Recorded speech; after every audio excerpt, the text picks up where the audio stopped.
If you please rise for the pledge. I pledge allegiance to the flag of the United States of America and to the republic for which it stands, one nation, under God, indivisible, with liberty and justice for all.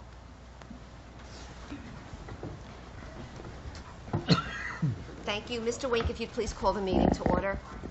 Town of North Hempstead Board meeting Tuesday, January 30th, 2018. Councilwoman DeGiorgio. Here. Councilman Ferrara. Here. Councilwoman Kaplan. Here. Councilwoman Russell. Here. Councilwoman Seaman. Here. Councilman Zuckerman. Here. Supervisor Bosworth. Here. So, following our town board procedures, we do open the meeting with 30 minutes of public comment on any matters not having to do with items on the agenda. So, Mr. Wink, I don't know if you have any cards. Yes, we do. First one is Julianne Zari Littman.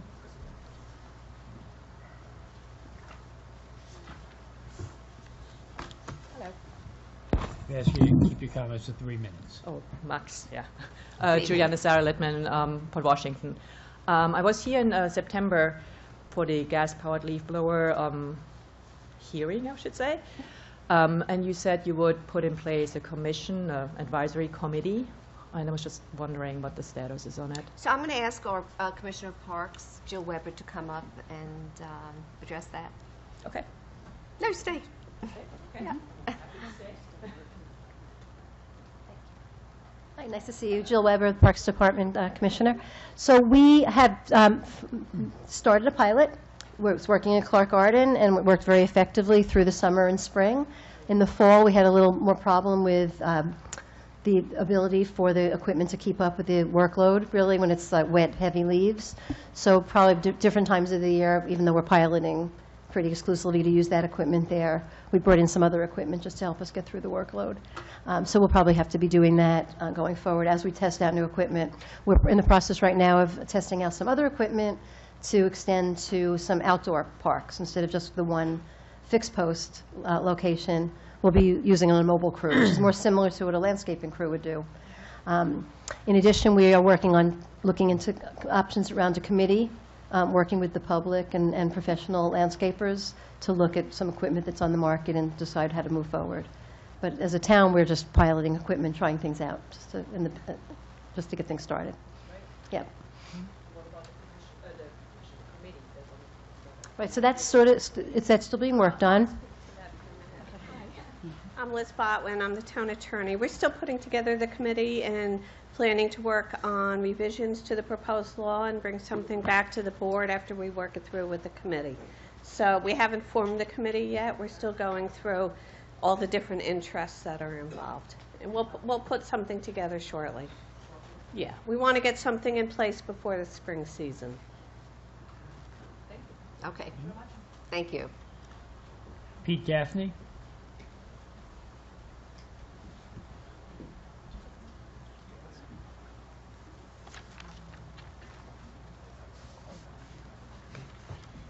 Good evening.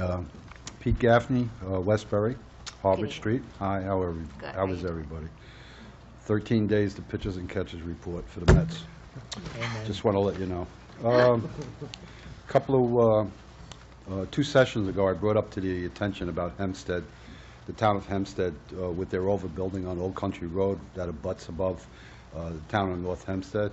And I'm just wondering, has anybody reached out as far as, I know there's been transition, and we wanted to wait for the new people to come in, but I want to see about reaching out in terms of this ridiculous overdevelopment that's going on. Our streets were not designed to handle that kind of traffic. These secondary roads, it's ridiculous. Old Country Road, we're talking about approximately about 2.3 million square feet of additional retail space. That's what's going on in that area. So I want to know if anything has been done. Have they reached out to the county? And also, I did reach out and wrote, and I copied you on Legislator Schaefer's email back to me, which basically she said, I'm kind of on my own. Well, I don't buy that. I need a lot of voices to do it. I just can't do it on one person. I can't even get the town of Hempstead to answer my question whether or not there's a permit for the parking garage, the parking of new cars in the back of Roosevelt Field, there's about 100 of them out there on any given day. If there's a permit, that's for them. I can't even get an answer for that, and then they're going to give me an answer on all this overbuilding development that's going on.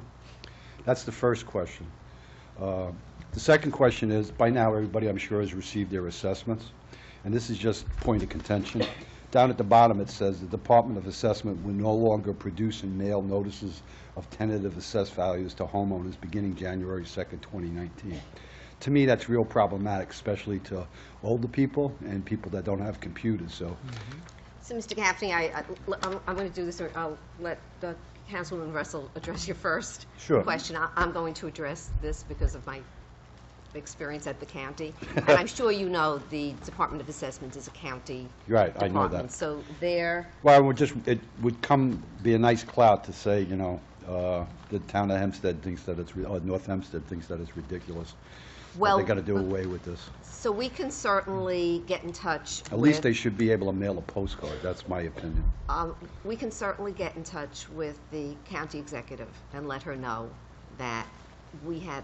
But it says it on everybody's assessment, so it's something you may not even think about, but it's just not right. You know, Okay, I'm again, sorry. but but Okay. we will do. Someone writing that down? Steph? Okay. That we will, in fact, get in touch with the county executive and say that. Thank you. That concern had been raised. Yes, and so I did get your email and the responses back and forth from Legislator Schaefer's office with regards to the, I think the Raynor and Flanagan property and several other properties. And so on behalf of the residents of Carl Place and even the residents of the village of Westbury with regards to the traffic, similarly to what has happened when we were advocating on behalf of the residents with the casino, we will certainly advocate with regards to the development and how it will impact the residents on the north side of Old Country Road. There's already applications in. Right. So there's applications. The Bye Bye Baby Flanagan and Webster, that's 230,000 square feet. The other one is, I think, 75,000. And like they said that there's no application, but yet they've got the property fenced in already. I mean, I Right, sent so- pictures. So we'll Prove it. inquire on that behalf with regards to what's happening there, if there's any traffic studies that were needed to be produced, if we can get copies of those, and see what the traffic impact is going to be. You know, in her correspondence, she had mentioned about the apartments, the Vanderbilt and then the other apartment. I wasn't even talking about them. I'm just talking about the retail space. That Lesso group coming into the Fortunoff Mall, that's just the portion of that. Fortunoff is not being touched. They're going to try and sneak something in later on that, so you're going to have even more than that. Right. So, square footage. when it came to the casino, Yeah. we were, all of us. It's something that the were- community's going to jump on, but not Right. everybody realizes in the community about all this ridiculous But overdevelopment. what I was saying was that was something that, really, so many of us here spoke out against it because it was going to have such a deleterious effect. Absolutely. On the quality of life of the Carl Place residents and many residents, in the area. This is, they have a building department. We can, again, inquire, but it's not our jurisdiction. No. I hate to say it's not. I but we- understand it's not yeah. our jurisdiction, but Right. voicing your concerns and also just trying to get information on why, Absolutely. especially for somebody that's an out-of-town resident, that they're ignoring. So what we can do, Councilwoman Russell, Yes. is we could write a letter together Yes. to the county executive and CC the legislator. As well as the town of Hempstead. Excuse me? As well as the town of Hempstead. Yes. Yes. I meant, absolutely. The town of Hempstead, thank you. Now, I don't know where Garden City, I don't think Garden City is necessarily involved in any of that permit stuff. I think it's just Hempstead, I Well, believe. Well, Garden City's part of, The village. it's a village. Right. It happens. But, so let's do that. We can send it to the I appreciate it. town supervisor, Gillen, I mean, and, it's a voice besides myself, that's it. It's really going to be problematic. I mean, okay. you So know, we'll Christmas, get, for Christmas time, the DOT for the county, their way that they mitigated the traffic concern was they put up a portable sign and it said, make a left turn at Walmart for the mall. That was their mitigation for Christmas. That's a ho, joke. ho, ho. That's Okay, a joke. so, right. So let us do that. Okay, thank you. And we'll CC you on it.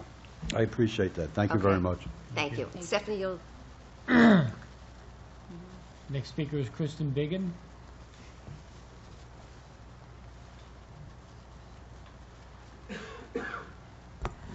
Good evening. I am speaking to you tonight as a resident of Carr Place, not as a member of the Civic Board. And I'm speaking to you feeling extremely disappointed. Living just off Busy Glen Cove Road, I've learned that my new neighbor will be a medicinal marijuana dispensary.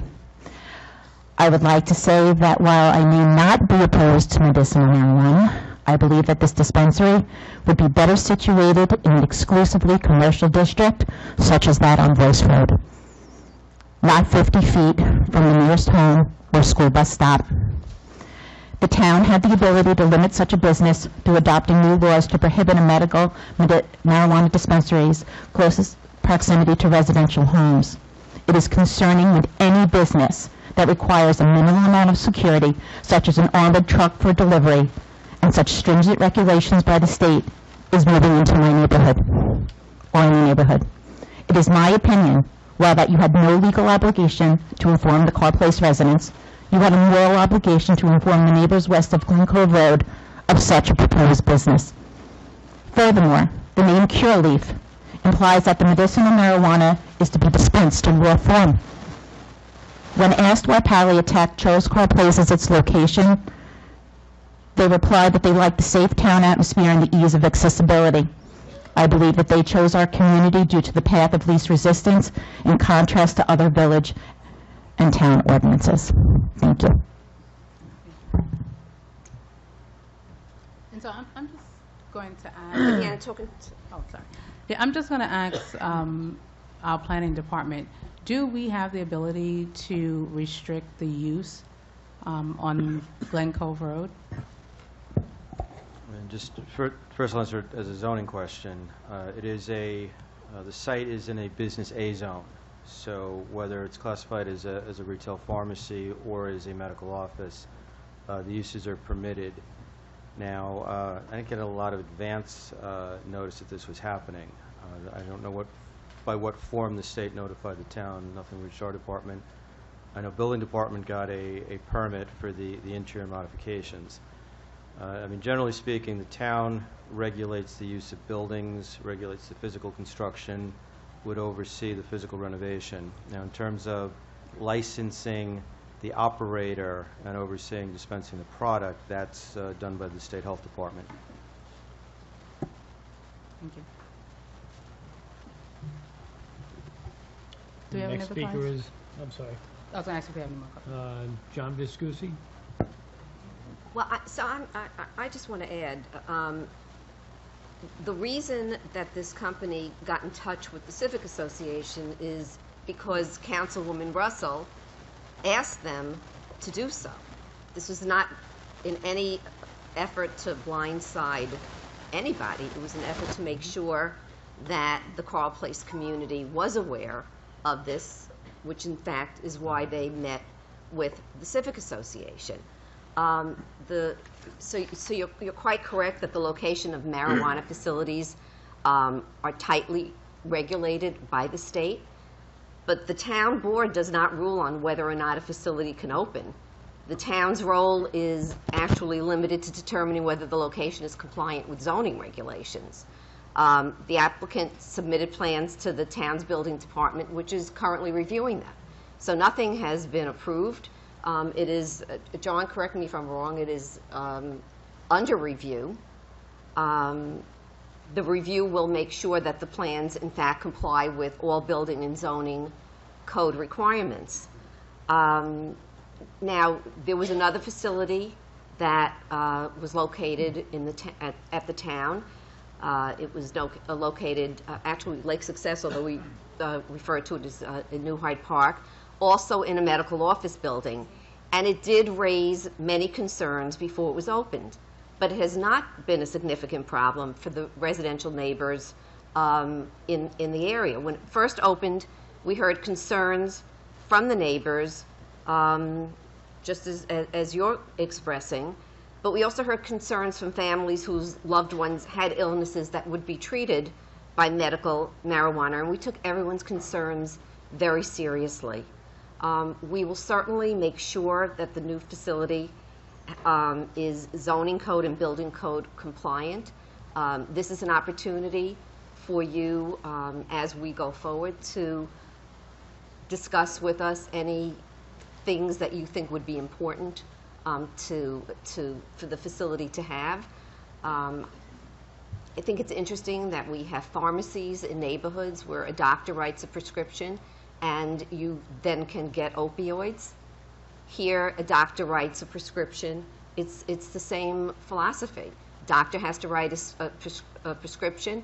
It's very tightly regulated. You're shaking your head no, but yes, they have to write a prescription for someone to be able to get this. I don't believe it's in raw form. My understanding, John, do you know anything? I believe it's in pill form, it's in salve form, but it is not, excuse me? Oil form, but it is not in the form of what you think of as someone going and getting marijuana. Yes? Sure. Yeah. Yes. I mean, it's not on the record, but so All right. everyone else can hear you. I'm sorry. I understand that it's in pill form. It's actually going to be in an inhaler form, such as that as an asthmatic would take. The difference between something that CVS sells and what Curaleaf will be selling is that their pills are barcoded, and they get their deliveries on an armored truck. That's my problem. Also looking at the name Curaleaf every single day as I pass Glen Cove Road, that 5 times a day carpooling and back and forth to work, the name Curaleaf, and I did tell them that. I said, I would have been happier with Polyatech. You're advertising it. That name Curaleaf is advertising, hey, we're here, come see us. Where if it's Polyatech, it's a little bit more, obviously, people who have a prescription will know where to go get it. They don't need to have Curaleaf on there. And I certainly don't want to see a billboard, anything lighted, or a big awning. I think that just invites trouble. And at this point, it's heavily regulated as medicinal marijuana. What if the governor decides that he's going to now legalize it? Now we have a bigger problem on our hands. And Well, Glen Cove Road has enough issues as it is. Okay, so let's deal with the issue that's before us. I think your point about the size of a sign or how it's being, I think that's a good point, and it's something that we should look into. And I appreciate you bringing it to our attention. Thank you. And again, I'm not opposed to medicinal marijuana. I'm really not. My father would benefit as a cancer survivor and as someone who is got a debilitating illness. He has a prescription for it. He doesn't take it, but he knows it's there. But he knows it's there, and I understand that. It's just that I wish, it would have been located where it's not just right across from my neighbors. Thank you. Okay, thank you. John Viscusi? John Viscusi, 89 Broadmoor Lane, Westbury. I echo Kristen's sentiments and concerns. What I'm asking, and I'll speak to John about this, the building department, is if they can possibly delay this process just a little bit so that I can inform the residents of Call Place. We can all inform the residents of Call Place, and then at some point we can invite Polytech to our next civic meeting so they can speak to the residents, because there are a lot of people that have a lot of questions about this place, understandably, and some of them are okay with it, and a lot of them are not okay with it. So I'm asking as a resident, civic member, president, et cetera, Little League, whole 9 yards, if we can... How many hats do you wear, I John? don't know. I'm not wearing any tonight, thank you. If I can just ask for that space of time that we can get them to a civic meeting and inform the community to come out and get some information and be educated about it, whatever So it may when be. we were first informed about them coming, one of the things that I requested of Michelle Bodner from Curaleaf or Polyatech was to make sure that they meet with the community with regards to this business, because I know that it would create a lot of questions. And so they did have one meeting, and so if you're insisting on another meeting with the community, we can ask them to do that as well. Yes, I mean, civically, our civic board, we're not there to make that decision for Call Place. We need the residents and their feelings about it, especially the people that are living 100 feet away from it. Right, So- and there's a lot of misnomers about medicinal marijuana, and there's a lot of questions that people just feel uncomfortable, just the name alone, the fact that marijuana is going to be sold there or dispensed there. There's a lot of connotations that come into mind. And so it's beneficial for them to meet with the community to answer any questions. And so we'll make that request of them again. Okay, thank you. Kevin Ketterhagen? Did I pronounce that correctly? Yep, you got it. Hi, Kevin Ketterhagen. Thank you for having me. Same issue I wanted to bring up. When we heard about it from Paleotech, I was extremely disappointed. Not with Paleotech, but with everybody here today. We elected you as our officials. You're our representatives. Paleotech is not. Paleotech's attorney is not who I want to hear this from. I know that they answered every question that they could, slightly skewed with their opinion to try and make us feel better. We didn't get an answer that I could trust fully about zoning, about what their products are, about any of that, where you, as our representatives, should have reach out to us, at least with a phone call. Hey, we're sending this person over. This is what it's zoned as. This is why we're approving it. That goes into my second question. So we have not approved anything. It doesn't come to us. It's not about approving. It's that your knowledge of it, and that you didn't call us. Excuse me. You need to let me speak. Okay, I'm sorry. You said, and you're approving of it. It doesn't come to us for approval. I understand the concern that you're raising. I'm sorry that you are so disappointed. I think the councilwoman did exactly the right thing by asking them to come speak with you. This is not on our agenda. That's why you have the opportunity to come to speak with us at open time. Any questions that you have about zoning, any questions that you or John or the Civic Association or any resident in Carl Place has, we would hope that you would ask us. You can do it through email. You can do it by coming here. There are many different methods. John has asked that the company come and speak to the Civic, and certainly, we will do that. But we have, we have a lot of expertise here. So any question that you have, please ask. So, just to restate that I would like to hear from my representatives rather than a company who would like to open up in my neighborhood. The second is the zoning. When you look at the zoning maps online, it looks like the Lake Success building is in a different zoning than what this new location would be. It looks like it's showing up as IA in Lake Success and AB in Carl Place. And I was wondering what the distinction of those are. Correct. The site that was chosen, Lake Success, is in an industrial A zone. The Carl Place site is in a business A zone.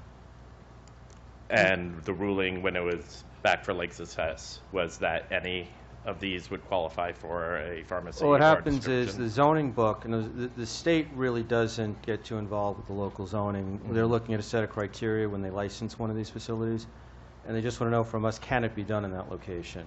But industrial A allows a range of office uses. It allows medical office. Business A also allows retail. Now, there is a discrepancy between the state regulations and ours as to whether this is a retail pharmacy or medical office, but in a business A zone, either one's permissible. So while the town has very little authority to say they can or can't dispense the product there, we do still control zoning. They still have to conform to zoning regulations. So the building department's going through that review right now. And if for any reason the variance is, nothing changes because of the state license. But what we don't really get to say is, again, how the product itself is dispensed. That's where the state preempts us. Okay. But the use of the building, parking, access, lighting, signage, the town retains its normal jurisdiction there. Thank you. That was our concern, is we were told by the lawyer that they were the same zoning, but the map showed different. Right, they're not in the same zone. Okay, thank you. Marnie Weinberg?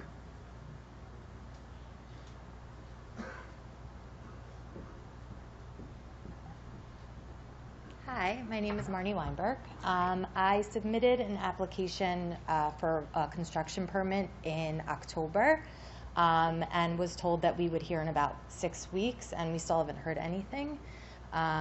So just wanted to try to get some more information. So we have our. I was going to say, which district? What's your, where, what I live in Great Neck, Great. Which part of Great Neck? Hutchinson Court. Okay, so that's my district. This Okay. is the first time I hear of it. maybe we can look into it and give you some answers. But if you don't have to come here for that, you could just reach out So, and we can try to find out where you are in the process. okay, the only reason I came was because my architect called twice, or went to the office twice, and both times were told that building the application was on the desk, and we would hear in a few weeks, and it's No problem. now February. You're welcome to come. Okay. We don't mind seeing you. But I'm going to ask my legislative aide to take your information. I will look into it and get back to you. Okay. Okay, so that's wonderful, but you should know, and everybody else here should know, we also have an applicant advocate. Her name is Lauren Suma. And Okay. so if you were to get in touch with your councilwoman, she could very well say, we're going to ask Lauren Suma to look into it. And what she does is she really will take your application and see what needs to be done, where it is in the process, and walk you through it step by step. Okay, so are you saying I should get in touch with her? I'm or- saying now you're going to deal with Councilwoman Kaplan Okay. and My her. better half will take all your information. Okay. And get back to you. All right. But it's important that everybody know that we have an applicant advocate whose Okay. job is specifically that. Yeah, I'm new to this. Yeah, no, great, it's great that you're here. All Are right, you thank new you to the very much. neighborhood? I'm sorry? Are you new to the neighborhood? No, we've been here about 4 years. 4 years. So now you're just renovating. Yeah, Welcome anyway. Thank And you. we'll try to help you as much as we can. thank you. Hey, Francine Furtado? Hi. Hi, everyone. I'm here as a citizen, but also on behalf of the League of Women Voters of Port Washington, Manhasset. And I just wanted to express that I was also curious about the formation of the committee, the advisory committee for the gas blowers. So you said early spring or? Yes, Okay, great. not Thank that you. far away, right? Okay. We have no additional cards for public comment. Okay, is there anybody? Yes. You can just come up. Mr. Franklin, why don't you just come up? There's one more additional outfit. Good evening, Supervisor Bosworth, board members, and Mr. Wink. How are you? This is a follow-up, of course, on the issue of leaf blowers. I don't know if you've noticed this past month how quiet it's been. We don't have the screaming blowers. What did we get, 2 months out of it? March they'll be fired up again, and it's got to be phased out. They have to be phased out. All right, we will use the word ban. We'll say phase them out, and it is happening. Latest towns are moving towards banning them. Or Bedford, New York, they're supposedly having a hearing on February 13th, where there is proposed legislation which we put on the table. East Hampton is another one. They're very serious about banning leaf blowers, especially during the summer months, phasing them out. Let's not use banning. Banning is a word that maybe is too severe. Phasing sounds a little better. They're affecting the quality of life in this town, as you've heard from me, as a resident who spends his days outside, not in the air-conditioned house, who has his windows open all summer and has the fumes constantly spewing in. You've heard this from me before. Remember, they created this problem, the landscapers and the manufacturers of these gas leaf blowers.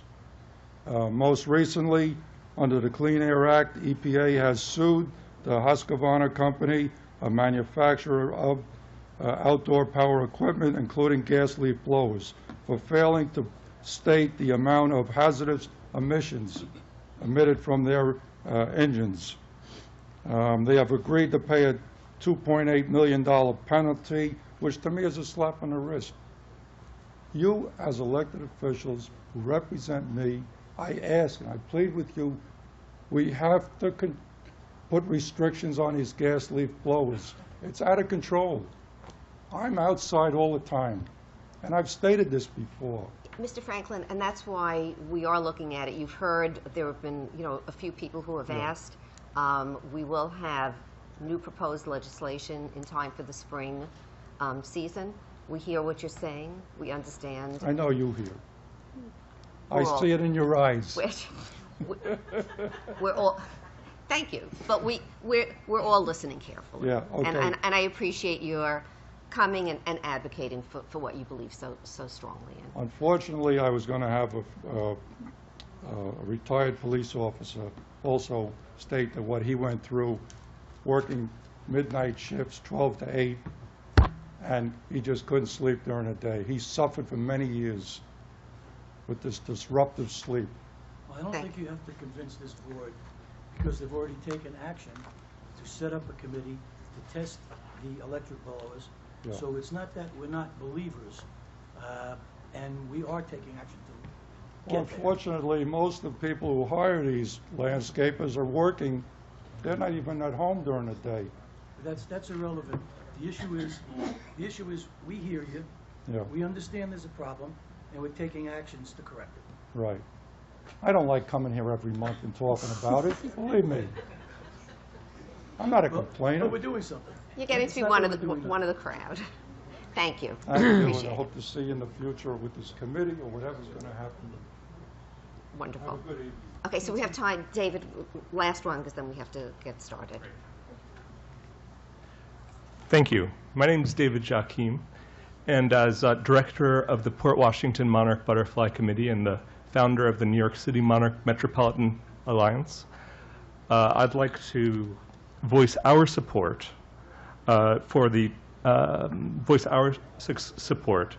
the town to participate in the Mayor's Monarch Pledge program sponsored by the National Fish and Wildlife Federation. The efforts that you've undertaken over the last year to protect the Hempstead Harbor Sandpit Refuge area are the most significant actions to help monarch butterflies that could have been taken in this current Port Washington's environmental setting. We have support from a team of members across Port Washington, Great Neck, and New York City who are very interested in helping you to participate and complete Mayor's Monarch Pledge action items. We have a list of 100 volunteers who want to go out and do weeding, planting, get involved in educational programming, community programming, and we look forward to working with you in any way to help you to fulfill this Mayor's Monarch Pledge. Thank you. Thank you very much.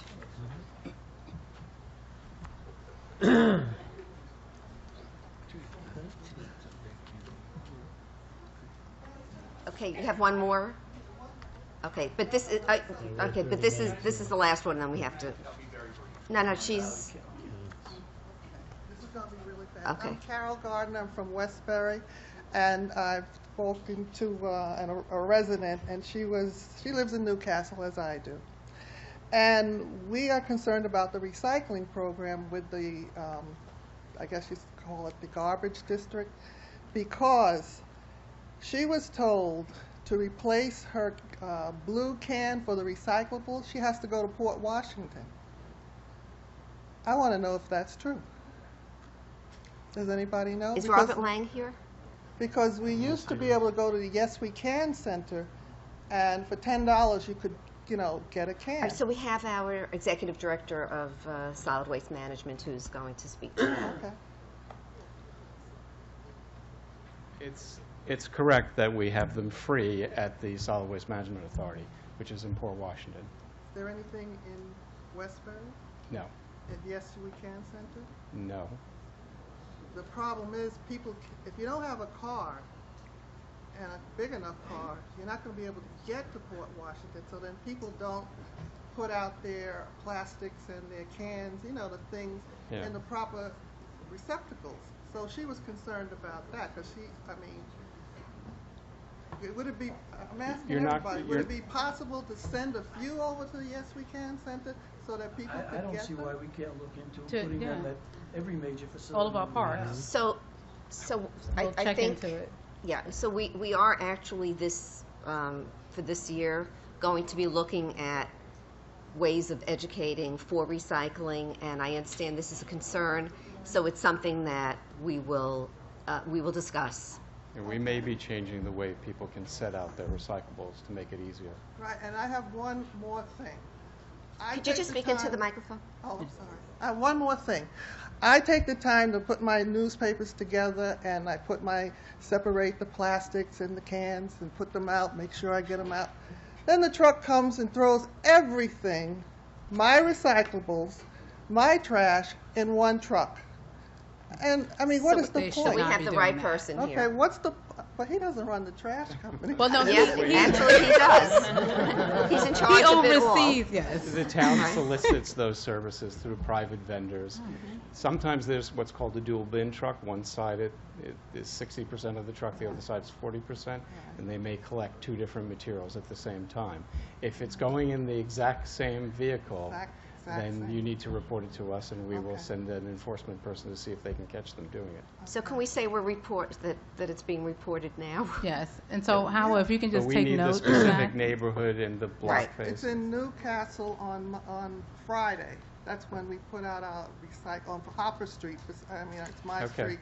And it's, you know, if he does it once in a while, I said, okay, maybe they didn't have the other truck. But this is going on and on. And I'm tired of being the person that's trying to do the right thing, and they're not trying to do the right thing. You should also understand that sometimes what looks like them taking recyclables and throwing it in the back of the truck is really their determination that essentially what a household has set out is garbage. People fail to rinse out the material. There's food still left in it. It can't go to a recycler. So basically, they pick it up as garbage. But I rinse out She- my, She even does. the mayonnaise Yeah, jars. you I do it- rinse them out.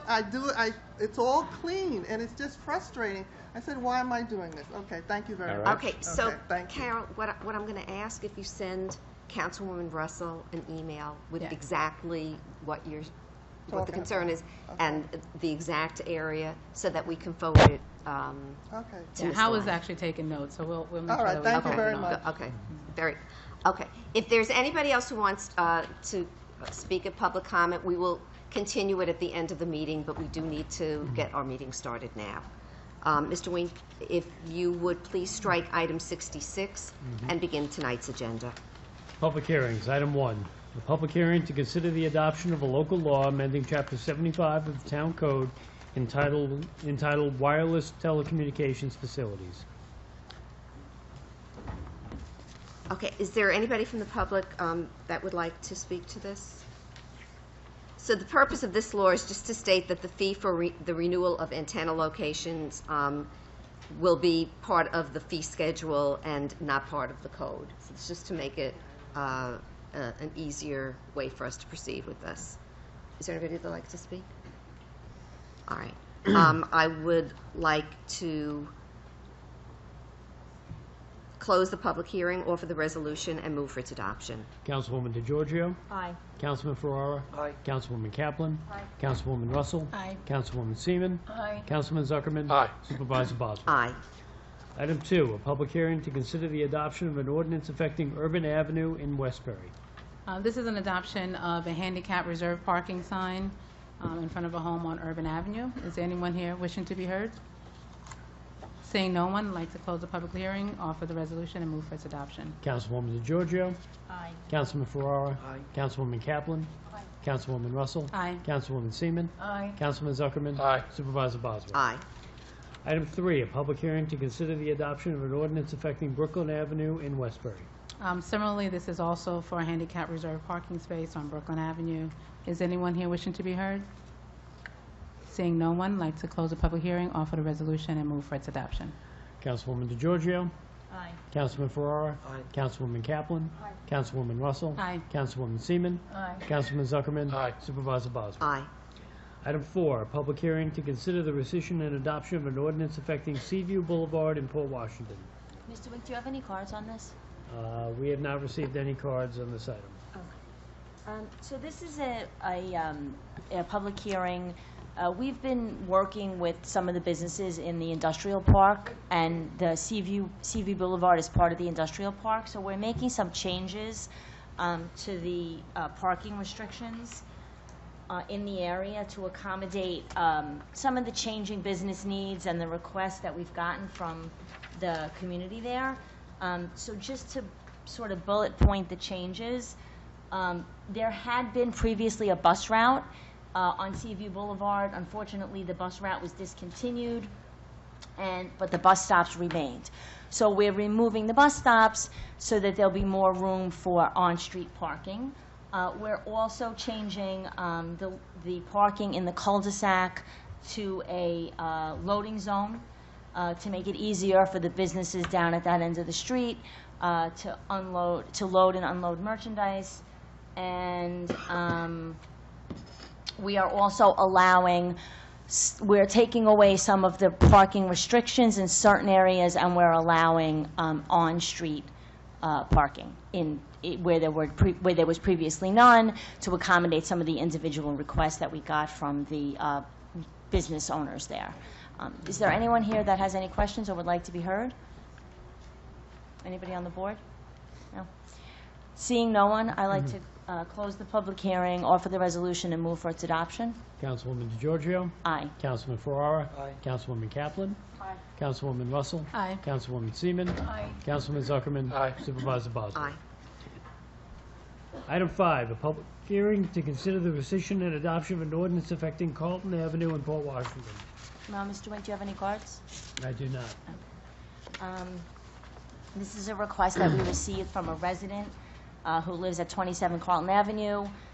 There's a small section which isn't really a parking spot, but occasionally some people park vehicles there, and it makes between the fire department station and the homeowner's residence, making it very difficult for the father to get in and out of the driveway. So basically, we are moving the no parking sign further back so that no vehicle can park there, and that should solve the problem. Is there anyone that has any questions or would like to be heard?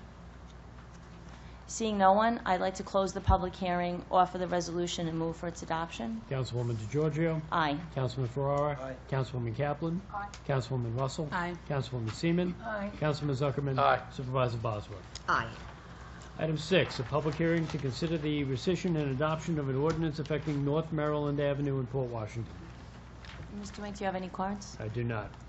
So this is a similar situation as the previous parking restriction. There's a specific place on North Maryland Avenue where there's one parking meter, but there's potentially room for 2 cars, but the second car parks too close to the stop sign and blocks the sight distance and creates a safety hazard. So we are moving the no stopping here to corner sign further back so that that situation is alleviated. Does anyone have any questions or wish to be heard? Seeing no one, I'd like to close the public hearing, offer the resolution, and move for its adoption. Councilwoman DeGiorgio? Aye. Councilman Ferrara? Aye. Councilwoman Kaplan? Aye. Councilwoman Russell? Aye. Councilwoman Seaman? Aye. Councilman Zuckerman? Aye. Supervisor Bosworth? Aye. Item 7, a public hearing to consider an amendment to the Newcastle Urban Renewal Plan. This is part of the CDA's request to acquire 3 properties in Newcastle: 32 3rd Avenue, 182 Catherine Street, and 212 Sheridan Street. These properties would be put on their acquisition list for redevelopment. And do we have any cards? Yes, we have one card. Anna Simon.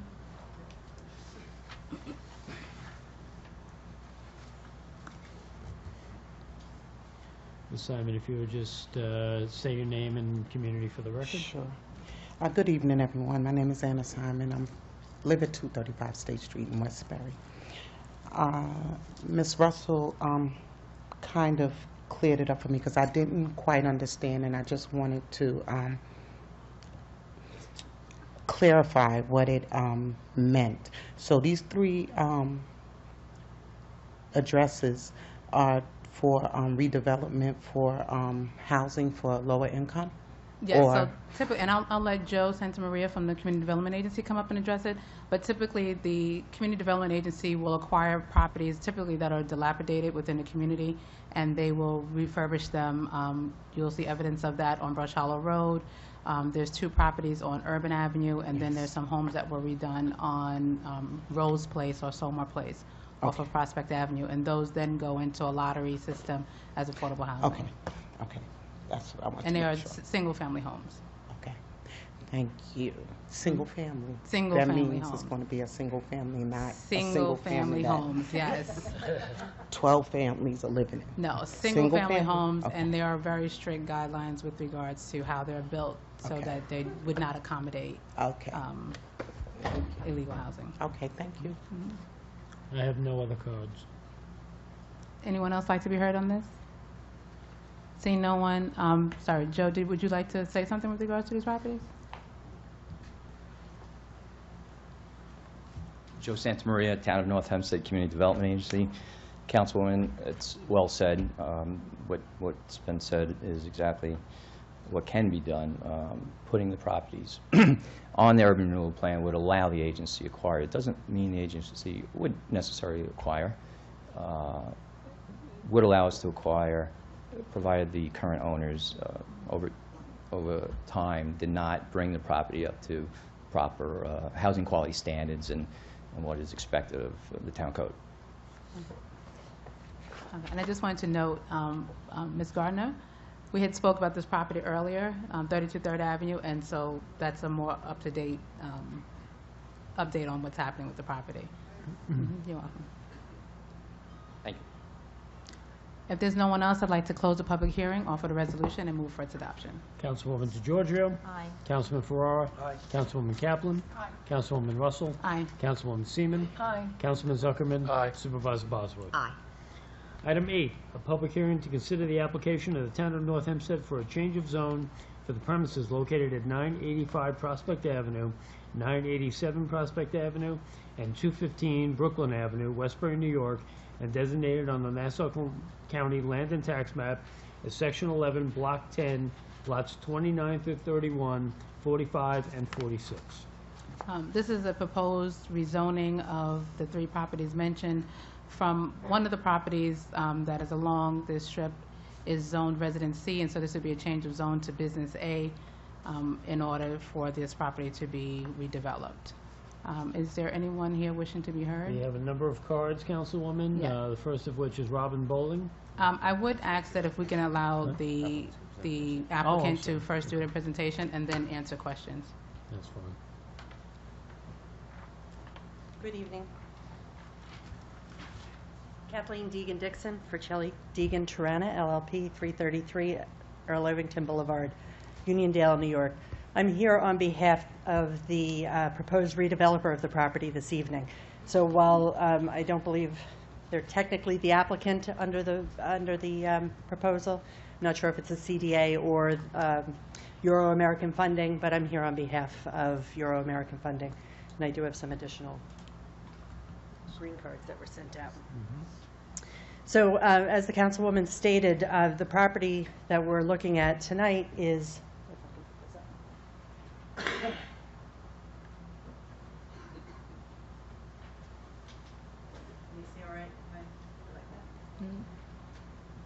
the property that we're looking at tonight is 985 Prospect Avenue and 987 Prospect Avenue, which is already zoned Business A, and 215 Brooklyn Avenue, which is currently zoned Residence C. And the proposal is to rezone the 215 Brooklyn Avenue to Business A so that it will enable the redevelopment of this property into an 11,866 square foot mixed-use building. Just a little bit of history on the properties. 985 Prospect Avenue was a former motorcycle repair shop. The CDA purchased it in 2014. 987 Prospect Avenue was a former county-owned property that has been vacant for a number of years. I believe the CDA purchased that in 2006, although it had been publicly owned prior to that for a number of years. I'm not sure how many.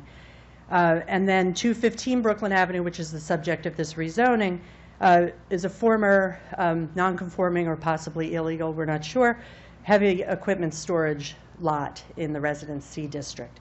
And the CDA took title to that in 2011. So these properties have been controlled by the CDA for a number of years. They're presently off the tax rolls, and the proposal is to redevelop them into a vibrant development that's going to be very complementary to the area, that's going to fit squarely into the Newcastle visioning plan, and that will bring in some commercial uses that that are underrepresented in this community. The rezoning, the project that we're proposing under this rezoning we're proposing 10 age-restricted residential units, senior housing units for residents 62 years of age and older, a credit union on the first floor, and a medical office on the first floor. And the medical office would be a family medicine operation that would have some of the elements of an urgent care that would allow walk-ins, and it's an established practice in other parts of Nassau County that is looking forward to an opportunity to expand into the Newcastle area. One of the benefits to this project is with 62 years and older in the senior housing, that it will not draw any school-age children. And we know that there is a lot of pressure on the local school district, and we know that's a sensitivity. So that was something that was very important to the CDA when they put out their RFP, and it was something that my client was very happy to comply with. So not only is it age restricted, there were other features about the residential that would make it less likely to have any impact on the schools.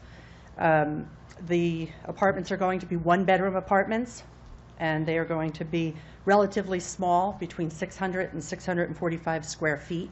So even if somebody did want to have somebody additional living there with them, it's really not going to be an optimum setup for any school-age children. In addition to that, the Federal Housing Act does allow senior housing, if it's more than 80% senior housing, it does allow an exemption from the discrimination against families. So we are technically allowed to exclude families and have that written into the lease. And that's something that my client is prepared to do. So that anybody who lives there, there has to be at least one person who's 62 and older, and there can be no one living on the premises who's younger than 18. So that would be a way to ensure that there won't be any grandchildren, or somebody marries a younger person and ends up having younger children in the unit. I'm just going to show you the site plan and walk you through the site plan really quickly.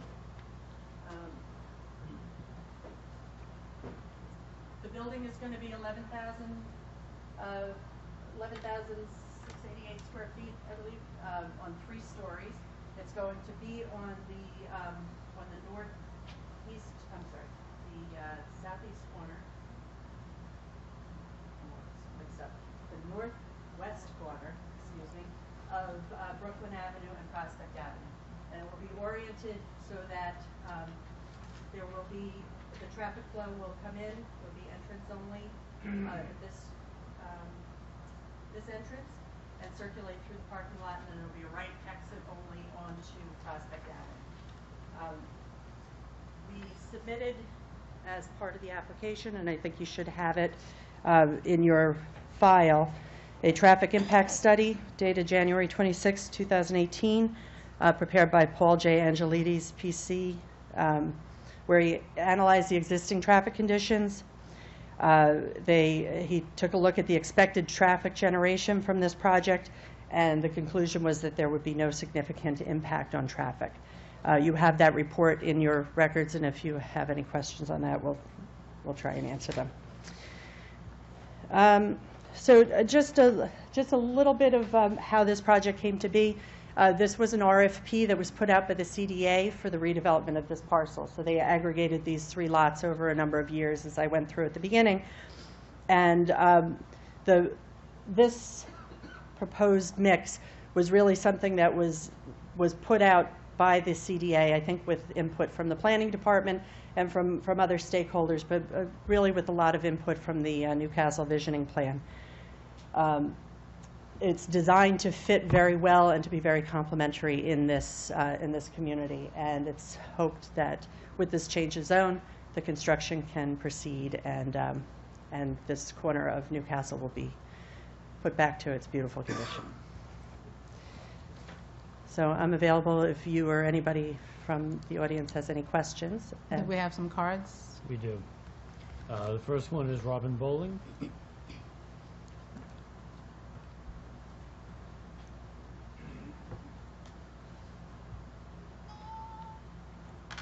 Good evening. My name is Robin Bowling, and I live at 219 New York Avenue. I'm here tonight as a private citizen. Although I am an elected official in my Newcastle community, I sit on the school board. And though I'm happy to hear that this would be a senior-only building, my concern is, first of all, the presentation, even though I could not hear it, I would have liked for my community to hear it. So if this would have been brought forth to maybe a town hall, maybe at one of the different meetings that we had, so the entire community of Newcastle could have heard this presentation to know what's going on. Although we saw the public hearing sign on the property, which was great. Not many people in my community, and I can honestly say, will pay attention to that. The reason that I stand here today is because I actually received the registered letter. Had I not received the registered letter, I probably wouldn't have paid attention.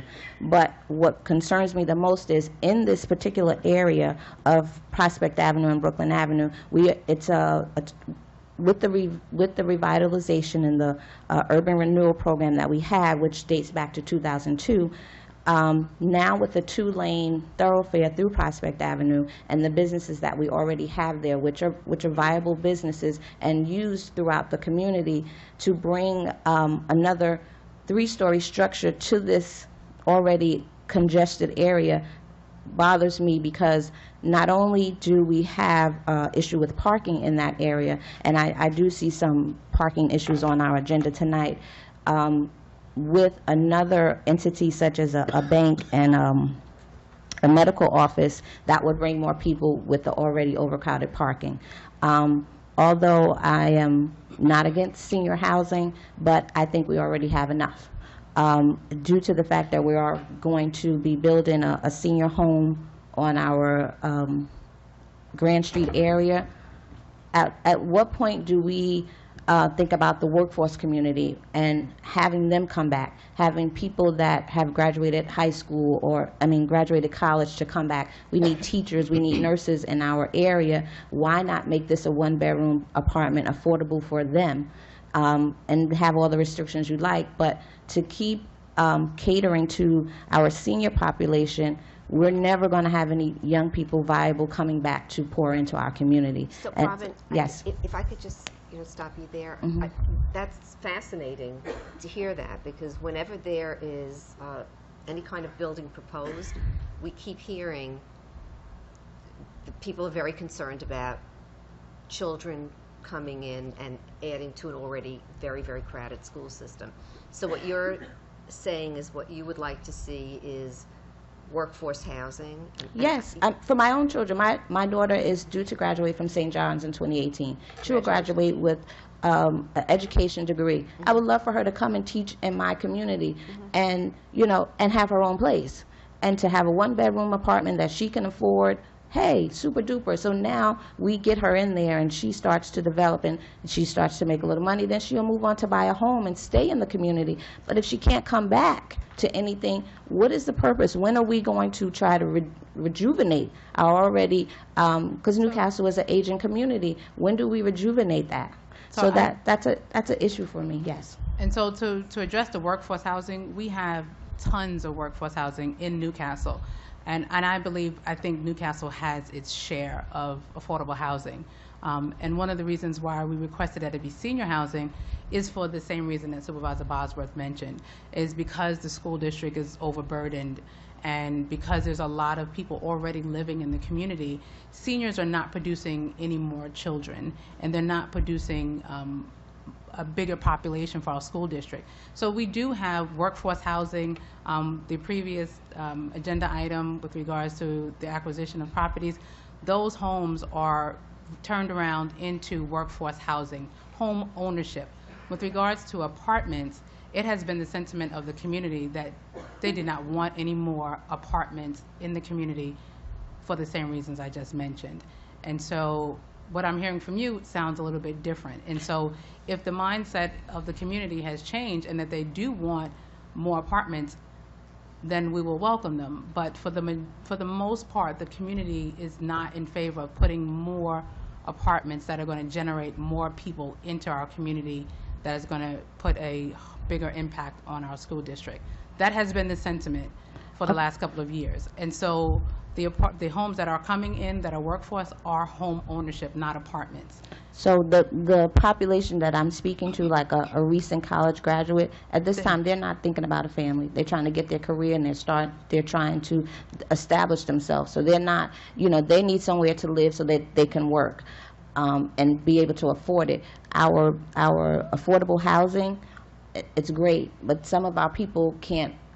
It's not affordable, meaning they might make too much money, and then some of them don't make enough, or they're not a complete family. She's a single girl graduating from college. She doesn't have the means to own the home, but if she had an apartment to establish herself, and then maybe she can graduate into one of those homes, yes, that will be a stepping stone for her. So we need to have something that is going to grow our community, as far as saying, so if you're in this house and say you put restrictions, you're in this house for 5 years, your income changes, now we have a home for you, let's see how we can put you into that. But we need to start to develop some type of plan to keep our young people coming back home. That's my biggest thing. We have it. Workforce, we cannot ask them not to have any children. When No, you talk and- about a workforce, it doesn't just entitle 22-year-olds to 28-year-olds who are not thinking of having a family. Granted. That restriction, it can only be applied to the seniors. And with a 10, if we're talking 10 apartments, that's limited. So that's 10 people. And like I said, with their income as they grow, they're going to want to move out anyway, because now I'm making a significant amount of money and now I can own a home. But to start out, I need to live somewhere. I no longer want to live with my parents, but I want to have my own place. I want to give back to my community. So let's find a way to bring them back and have something for them. Commissioner Levine, if something were built as workforce housing, and it could be that same one-bedroom, small apartment, are we permitted to put a restriction on the number of people, or if there are children in the building? Because I know you can do that if it's senior housing. Can you do that if it's workforce housing? The only age restrictions that you're allowed are either 55 and over or 62 and over. What you can't do is place any other restrictions on ages. So you could not say workforce housing, but nobody under 18, for example. Usually what's done, if you're targeting a market that are young adults, is what's traditionally done is just capping the number of bedrooms, 1 and 2 bedroom units as opposed to 3 or 4 bedroom units. And while that certainly doesn't guarantee what your population is, it's going to be marketed to a certain segment that's mostly what you're going to get are young adults. And as you said, traditionally, if you're ready to start a family, you're looking for bigger space. So again, while you can't put a guarantee on it, you can design the units in such a way, it appeals to a certain segment of the market. So it's interesting to hear you're a school board member, so you are certainly very cognizant of what the school population is and what you think the school district can accept or not accept. So, and that's what's so great about these hearings, because we have the opportunity to hear from so many different members, of the community. So that's actually an interesting thing to hear you say. I have one other question. I'm going to ask you to wrap up your comments. Oh, okay. All right. Thank you. No. Go ahead. You can ask the other question. But just I haven't been counting. Okay. No speaking, but my last question. Ma'am, you discussed the medical building, and you said it's already established somewhere else. What is the name of that medical facility? Okay. All right. Okay, I think that is pretty much done for me. Thank you all for allowing me to speak. Thank you. But I do have a question. I guess this is for Kathleen or for Commissioner Levine. The idea of parking being an issue. So, an urgent care center, or they're going to have people that are going to be coming and leaving and coming and leaving. So, are we taking that into account in terms of the parking, requirements?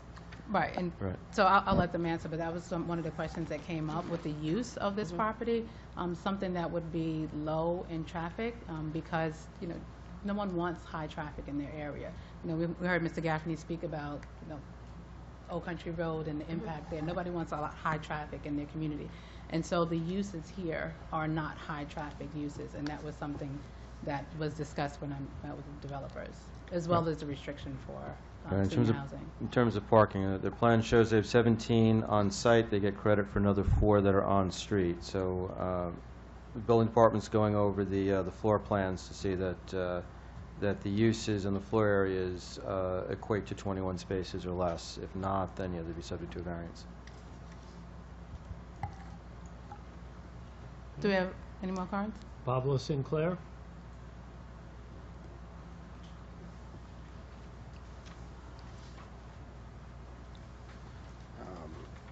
Good evening.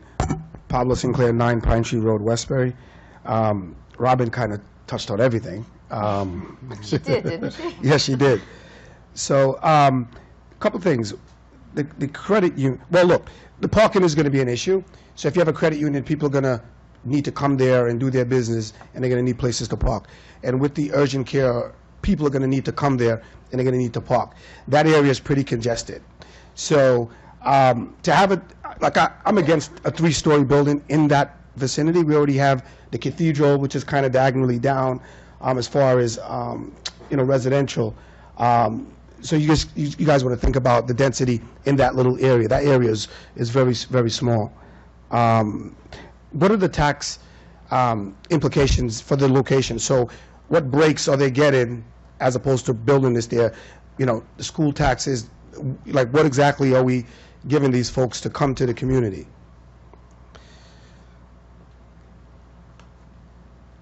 Do you have another question? Okay. I mean, if you're going to answer, if that's not open to public knowledge, then, we could strike that off the record, I don't. No.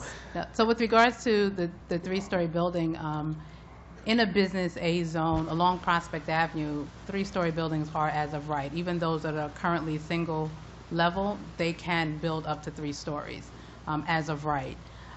With regards to the taxes, I believe there's been no applications for any tax reductions or incentives for this property, but I'll let either CDA or Ms. Dixon speak to that. Yeah, and just to point what Robin said about public hearings, especially for the Newcastle area, it's hard for folks to get from Newcastle to come to the meeting. It's a tax. It's a hike to get here. That's one. And if you really want people to come and hear their voice, you kind of need to publicize the meeting a little bit better than just the billboard on the side of the property. We walk past that and, people are working and trying to just live. They're not going to pay attention to that. So I'm not sure if that's a strategy to do that, but that's not right as far as getting stuff and getting more people here. The only reason why I even came is because Robin saw the sign and said, listen, we need to go up there and kind of see what's going on. So we need to do a better job. I'm not saying it's nefarious. So let me strike that back. We need to do a better job as far. I'm big into communication. So we need to do a better job to educate the populace and let them know what's going on in the community. And that's why we asked the question for 7, buildings are getting knocked down. Where, how, who, why, where? We don't know anything as far as what's going on. And I think the visioning plan, I think Robin has a binder. It's kind of outdated. We need to revitalize that. Let's get back together and see what's working in Prospect Avenue. On Prospect Avenue, as far as downtown, it looks nothing like Post Avenue. It's still, the speeding is still ridiculous. It's just, we need to come together and do something to quiet that down, make it like I went to Huntington the other day, and you can see the downtown. Yeah, you could walk, and it's user-friendly.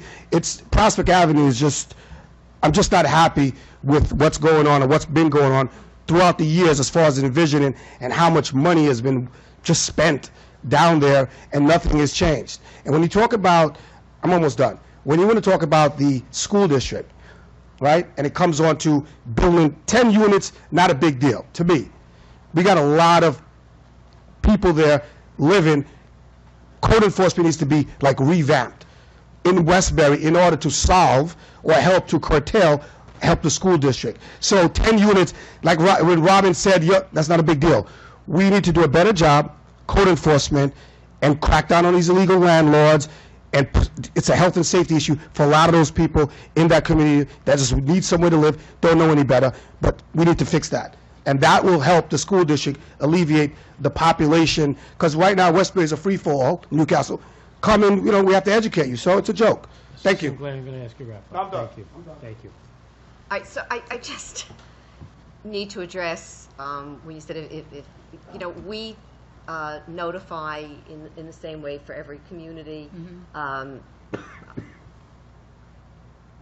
Certainly, we televise our town board meetings. They're screened. If anybody wants to watch a town board meeting, they just have to go onto their computer or smart pad, and people are doing that now as we speak. We have set dates for our items, so anything that we're discussing at a hearing now was put down as a set date at either the previous meeting or the meeting before that. You brought up so many different issues that. Well, you need to come more often. You need to come more often. You really do. But to address the issue with regards to the taxes, I'm going to allow the developer's attorney to please come and address that. And with regards to doing the meetings within the community, the town board meetings itself are typically not done outside of town hall, the public hearing meetings. But with regards to notifications as to what's going on, I'm in the process of working with our IT to update my portion of the website so that information of what's happening in District 1 is more accessible. And it's also public notice in the local papers. Right. It's also in the newspapers as well. It's posted at the post office, in the newspapers, and on site, as well as, depending on what the hearing is on, there's notification that the applicant has to do as well. And that's how you receive the notification. Postcards to so many houses. Right, and that's what I was saying. That's how Ms. Bowling received the notification. Right. She Exactly. lives You in got proximity. notified. Mhm. Right. So as you stated, Councilwoman, there is no application currently pending for any tax abatements. It hasn't been decided yet whether or not an application will be made to the Nassau County IDA, which would give a package of benefits which would include sales tax exemption, mortgage tax exemption, and possibly a payment in lieu of taxes. What I want to just explain what that means, though, because I know there's some people who don't deal with it every day, and it does get a little bit complicated, and I think sometimes pilots are considered a dirty word. So the concept behind pilots is where taxes are they're not eliminated. Right now, the properties are off the tax rolls. There are no taxes being generated whatsoever.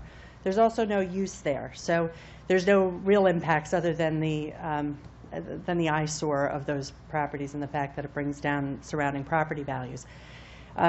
When the Nassau County IDA grants pilots as part of their IDA benefit package, what they do is they set a certain base amount of a payment, which is usually a portion of the taxes that would be initially payable if the property is fully developed.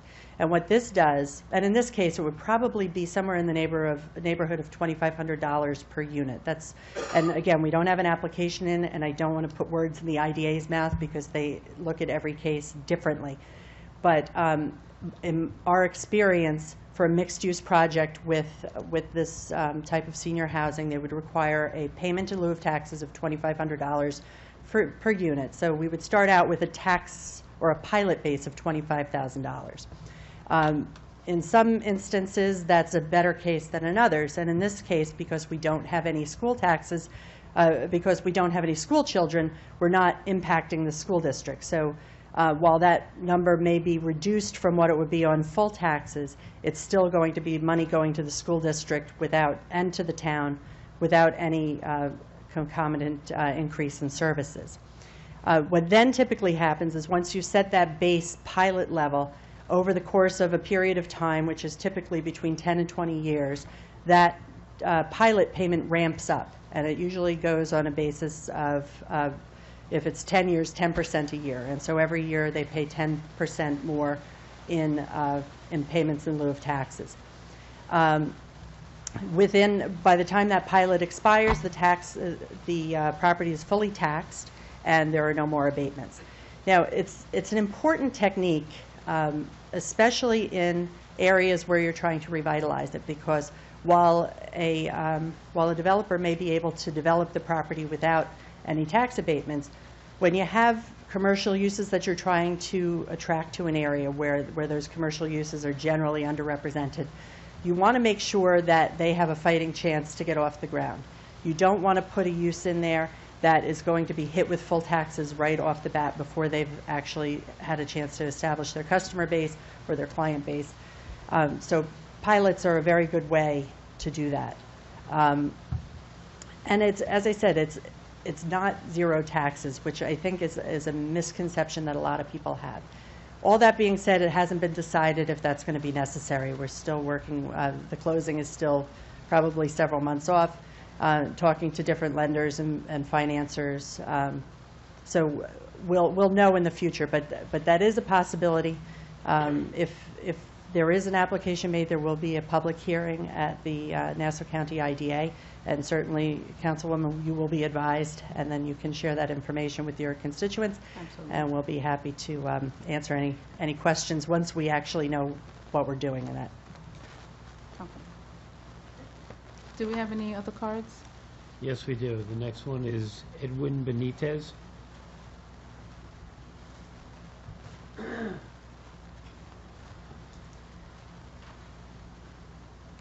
Good evening, all. My name is Edwin Benitez. I live on 218 New York Avenue, Westbury, New York. I was born and raised in Newcastle. As we all know, it doesn't have the best, reputation as of now. And I'm very glad that we are thinking of building something very beautiful in our community. But I believe this is just like the broken window theory. Just a couple of years back, we have built the town built a couple of apartments near Garden Street and Rushmore, and they are still empty. The windows are broken. They are tagged up. And how can we, start thinking on a new project when the old project haven't even been settled or built, haven't even been occupied yet? So I just have to interrupt you. Yes. There are no vacancies on Prospect Avenue with regards to apartments. All of the apartment buildings on Prospect Avenue are completely occupied. When I meant apartment building, I also meant the stores that was built there, the pharmacy. The pharmacy yes. is occupied. There are And 3 spaces that are currently not utilized on Prospect Avenue. One has a application pending for a dental office, and then there's 2 other spaces that are what they consider the gateway building. There's 2 spaces there. One of them is being looked at by the School for Learning and Disabilities, and then there's one additional smaller space. Those are the only vacant commercial spaces. Well, on Garden Street, from corner to corner, them buildings, lights are always off. If somebody is living there, that's different. There's tagged up on the side, on the wall. The doors are broken. They're glass. That's first of all. And and like I said, I drive up and down there every day. I live on 218. My fence is the backyard of the 215 Brooklyn Avenue, Westbury, New York. And we touched topic on traffic. During from Thursday to Sunday, we share our parking lots with the 3 churches that are on the corner. The first church is on New York Avenue, the next one is on the other side of New York Avenue, and then we have the Salvation Army. So the traffic is ridiculous. Second of all, we have a school that is not even 100 feet, a couple of 100 feet from the 215 Brooklyn Avenue, Westbury. The more people we bring here, the more closer that we have to our kids.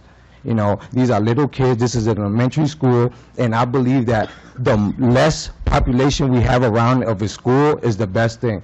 Every school year, we receive a letter saying there's either it's someone that shouldn't be in the community, whether you're a rapist or you're in one of the lists, and that's not safe. And adding, I know is for the elderly, but there's going to be businesses there. I work in Bethpage. It's a great community. It's a great area, and I work in the medical office. And our biggest issue is homeless coming in, in the front of the building, in the lobbies, or people coming to ask, standing there asking for change. And that's a great community. Imagine our community. I love my community. Like I said, I was born and raised there. Everything I love about it. But I believe that this is a great plan and a great idea, but not for our community. Our community need a lot more than making it look fancy, but really being otherwise. You know, it's like we're covering our eyes to see where it really is and what really need to be focused on. You know, I'm 26 years old. You know, you don't see a lot of young kids here. So for me to come and speak up, you know, is because I believe in my community. I was born there, went to, you know, every single school in that community, played in the park, got in trouble there, everything. You know, I love the community, but we all know that it's not the greatest place, you know, and building something right now, you know, it should be our last mind that we should have in that community. That's all I'm saying. Benitez, I'm going to ask you to wrap up. Thank you. So I'm glad that you're here, and it's nice to see younger people involved in what's happening in the community. And so I would love to actually take your name and contact information, because we do need more people that are involved and engaged in what's happening in the community. And so if you have ideas as to what you would like to see, I've spoken to other residents in the community. Newcastle doesn't currently have a civic association or block captains like it used to have. And so would love to engage you more in the community. Thank you very much. Mm-hmm. Thank you. Carol Gardner.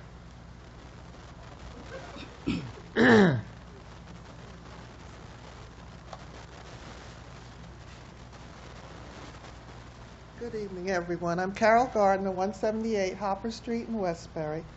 And I happened to bring the Newsday article about the proposed construction.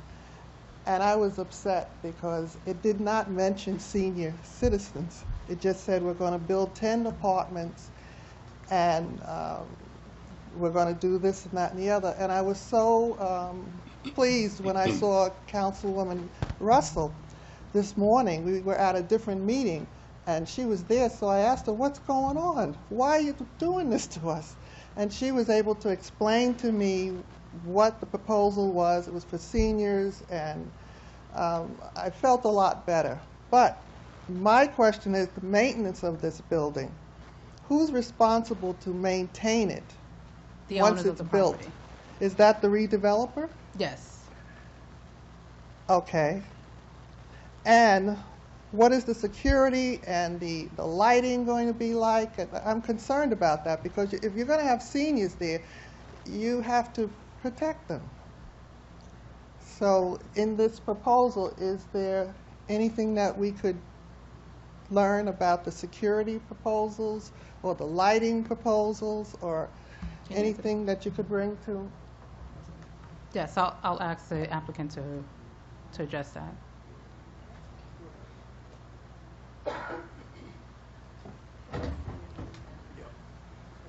Greg Andrea, architect, 4 Birch Street, Locust Valley, New York.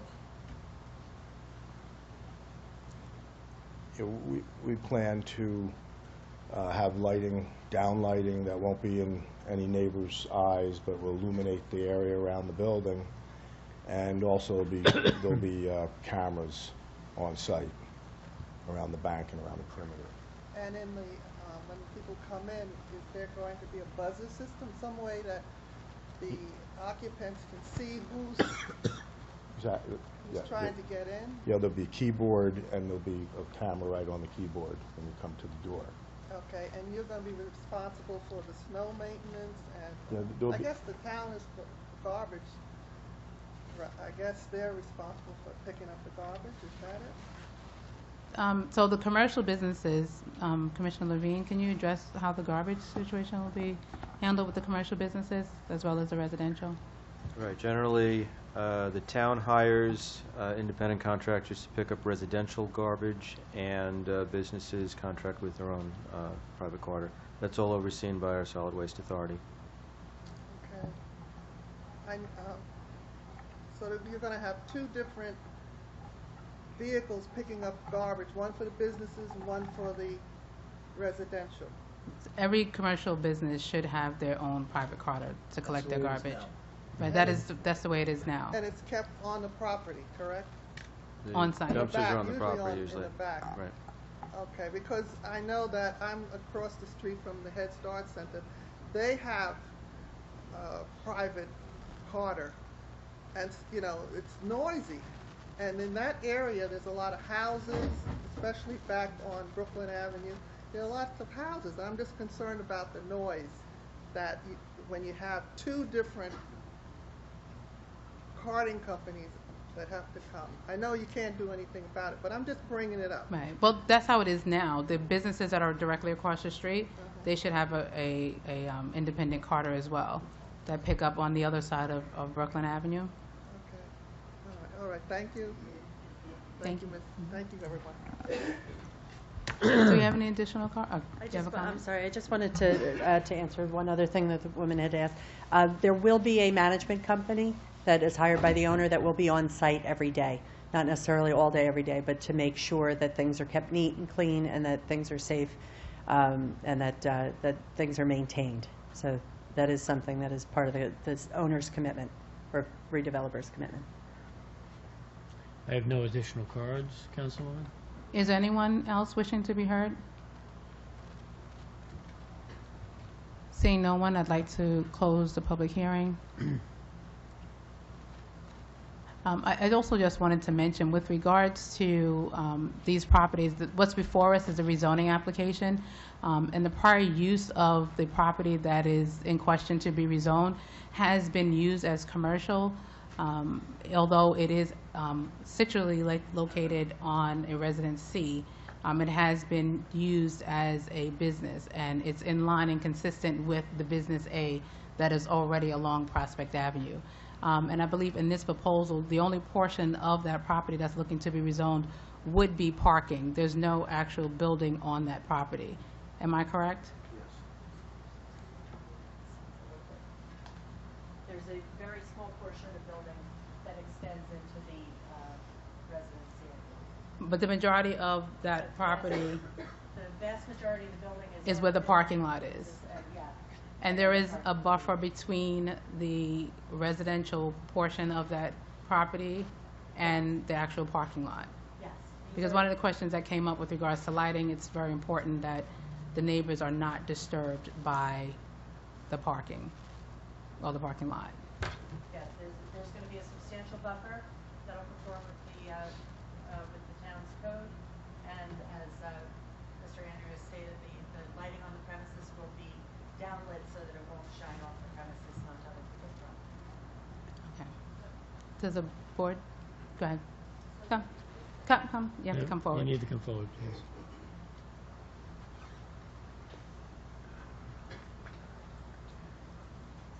So you're saying that the parking is going to be in the 215 area that we're asking to be rezoned? Yes, a portion of the parking lot is on that back end that abuts the residential. So it's not the actual building itself, it is the parking. So the upper part of that drawing is 215. Okay, so that means, so that's going to be up against the house next to that, so it will be 219. Okay. Does the board have any questions? Seeing no one, come. You got to come back up.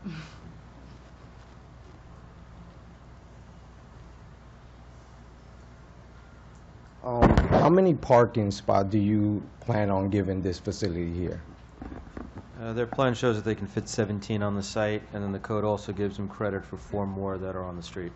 And all those parking spots are included for the elderly as well with the credit union as well with the medical building? Right, it's the sum of all 3 uses. And what happens, like how CDA went about deciding what uses would work, they deliberately chose uses that'll be businesses that'll be closed at night, so that you don't have an overlap of when you need the parking spots. So, like, for example, a restaurant wouldn't work here because that's busiest at night, and that's when you need the parking for the residents.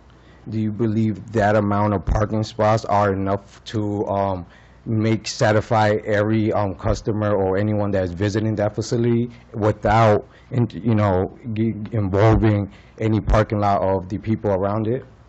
According to the code, that's the amount that they need. Now, in terms of our practical experience, with the credit union, yes, those don't get a lot of visitors and they tend to be very short stay. A medical office, it is dependent on how well they manage their appointments, because we've seen medical offices where there's very little Not great at overlap all between- with their Right, we've seen appointments, both. correct. We've seen some where they manage it very well, there's not a lot of overlap between patients. We've seen others where the 1 o'clock appointment is still in the room when the 2 o'clock appointment. Correct. I work at a medical building, so I know that, I have to park across the street hoping they don't tow my car, so I know how it goes. That's the reason why I'm asking, That's actually why our code sets the parking rate for medical office at a higher number than any other use in the code, more than restaurants, more than stores, because of that overlap problem. So if it's managed well, this is enough parking. If it's not managed well, then when cars start to park on the side streets, that's when we get on the owner and say, you've got a parking management problem. Okay. But yeah, for the residences, I'm confident it'll be enough. For the credit union, I'm confident enough. For the medical, it depends how well they. Okay, because I don't mind sharing my parking spot with Miss Bowling and the church, but, more people, we wouldn't be too happy. But thank you very much. Thank you.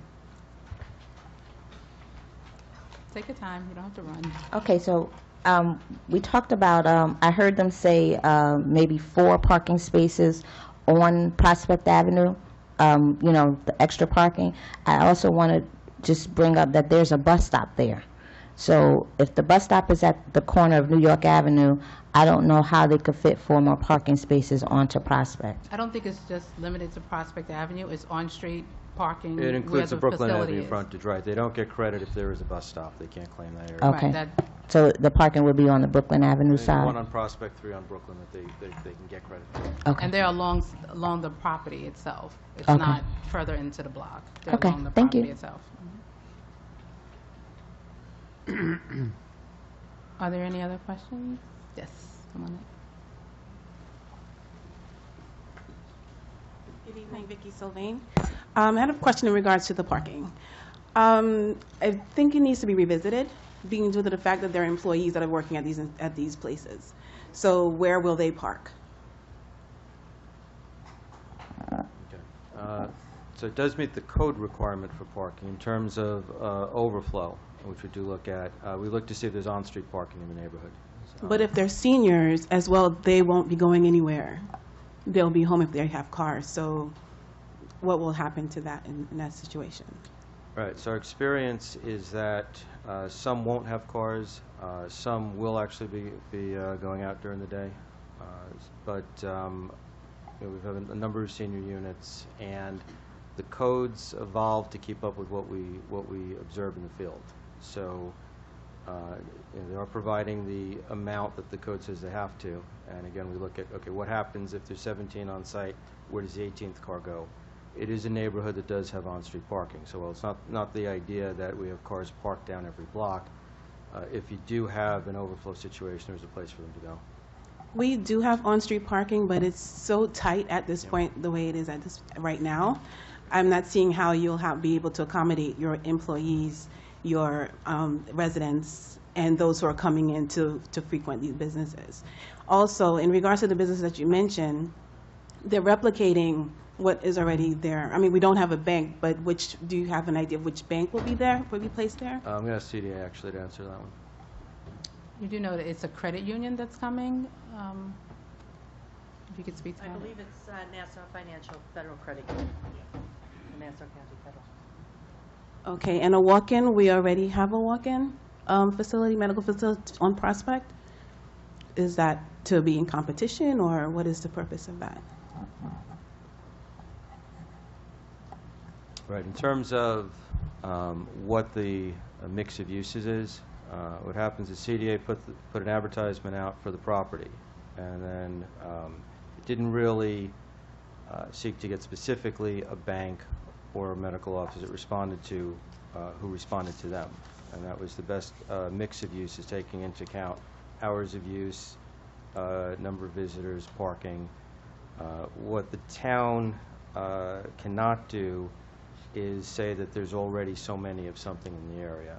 So, as I said, are they in competition? Yeah, potentially they are. But what the town can't do is say, there's already so many banks, so we can't have another one. Okay. Just one thing more, back to the parking. If you realize the walk-in facility that is currently on Prospect, it has a full parking lot that's over 25 vehicles. I'm not sure if that was noted in the whole situation. And lastly, you mentioned earlier in regards to workforce housing and also housing open to the residents. We spoke very intensely in regards to this. We know that we have a housing issue. However, how open are those housing to the people that are within the community? Like with the lottery, is that available solely to the Westbury residents so that we can kind of alleviate the illegal housing issue? Or is it open to outside residents who are coming in? I'll let our town attorney speak to that. I don't think that we can limit who can come in. I don't think we can put restrictions as it's only open to, say, Westbury residents. I know there are certain guidelines that has to be followed when it comes to housing, with fair housing. No, and we can't limit the residency to the units to just a certain region of people. Like Ms. Levine was saying before, the units are 62 and over, so therefore, we can limit it to as far as age goes, but as far as, where people are moving from, no, we can't limit it to just that. So the CDA, I'd like to actually ask the CDA to address how the units are going to be rented And I out. can just mention, in the past, this has come up in other communities as well. A lot of it has to do with the marketing. And so the owners of the property, how they market it is very critical in who comes in and applies. But as we've discussed, the marketing for our community is very limited. The only reason why I knew was because Ms. Bowling mentioned it online. And with that, that's where we fall behind. It's after the fact that we hear, oh, it was open. Well, I'll let Mr. Santamaria address the marketing. As with all of the other projects that have come through CDA, the marketing for the projects typically happen within the community first. But I'll let him address that. Joe Santamaria, Town of North Hempstead Community Development Agency. The marketing of the units cannot have a preference for a certain area only. In this case, as much as we'd like to do that, we can't. It violates fair housing. It violates some of the funding requirements to which we purchase the property and to which some will be used to redevelop the property. So what we do is it's advertised in publications, Newsday. It'll be advertised in Newsday, and then there'll be a community outreach, as we've done in the past. And we put information in various locations. It'll be the town clerk's office, the libraries, and whatnot to address local outreach. But the basis, the initial basis for advertising and bringing it to the community is a publication, and generally a Newsday in the real estate section. And from there, it's done on a lottery basis, as has been done on all of our projects. But then also in the past, usually through my office, I will send it out. If I have your email address, I'd send out most things, whatever area it pertains to. It'll go out to all of the nonprofit organizations, to all of the churches, all the different community groups. That information is blasted out to them as well. Thank you. Thank you. Any more comments, questions? Seeing no one, I'd like to close the public hearing, offer the resolution, and move for its adoption. Councilwoman DeGiorgio. Aye. Councilman Ferrara. Aye. Councilwoman Kaplan. Aye. Councilwoman Russell. Aye. Councilwoman Seaman. Aye. Councilman Zuckerman. Aye. Supervisor Boswell. Aye. Item 9, a public hearing to consider the proposal of the Town of North Hempstead Community Development Agency to sell the properties located at 985 Prospect Avenue, Westbury, New York, Section 11, Block 10, Lot 45, 987 Prospect Avenue, Westbury, New York, Section 11, Block 10, Lot 46, and 215 Brooklyn Avenue, Westbury, New York, Section 11, Block 10, Lots 29 through 31, to Euro American Funding Group, LLC, for development. So just before we go into this public hearing, I'd just like to note that there was an issue regarding the notice for this particular item. So if anybody is here to speak about this item, of course, feel free to come up and speak about this item. However, we will be continuing this public hearing to the February 27th board meeting. in order to give us time to do the notice over again so that we can have the proper legal notice. Is there anyone here wishing to be heard? Do we have any cards? We have no additional cards on these items. So as the town attorney mentioned, that this meeting is going to be continued. I'm going to ask the board to vote to continue this meeting to the February 27th hearing date. Councilwoman DeGiorgio? Aye. Councilman Farrar? Aye. Councilwoman Kaplan? Aye. Councilwoman Russell? Aye. Councilwoman Seaman? Aye. Councilman Zuckerman? Aye. Supervisor Bosworth? Aye. Item 10, a resolution in order after public hearing held on January 30th, 2018, authorizing the study and evaluation of the facilities of the Harbor Hills Park District pursuant to Section 202B of the town law. So, this public hearing is to authorize a study and evaluation of the facilities of the Harbor Hills Park District. Would anyone like to be heard? We do have one card from Richard Kestenbaum.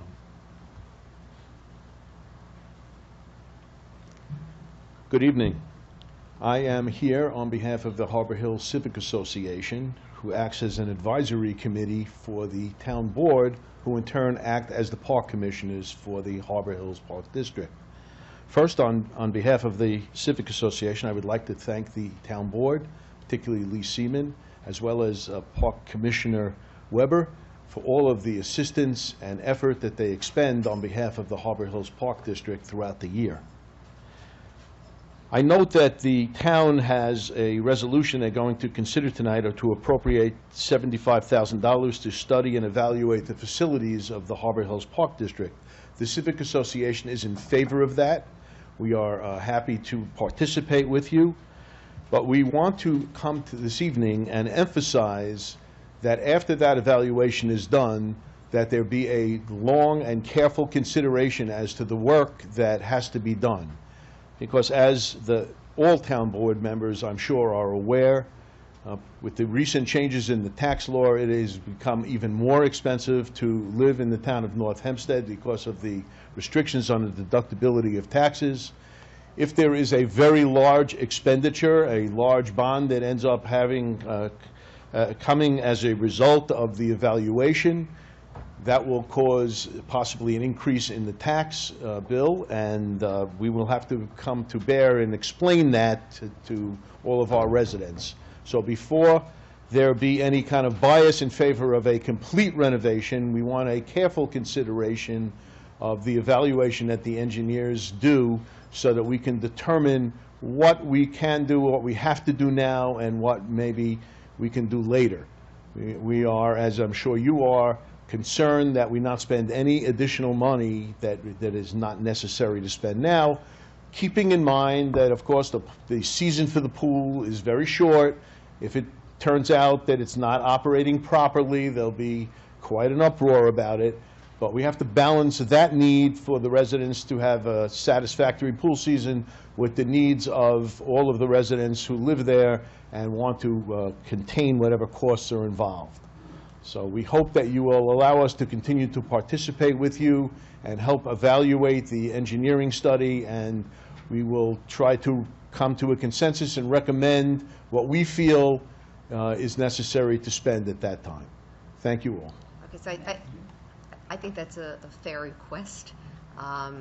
Certainly, I believe that Commissioner Weber has been working very carefully and closely with you and Mrs. Scheckman as president of the Civic Association, so that nothing continues or goes on without your being kept very up to date and apprised as to, you know, what is happening. But you mentioned something, of course, that's very important.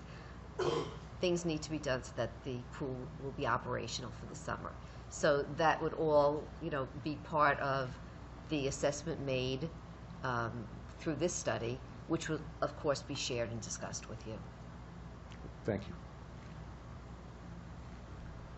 Would anyone else like to be heard? Ms. Scheckman.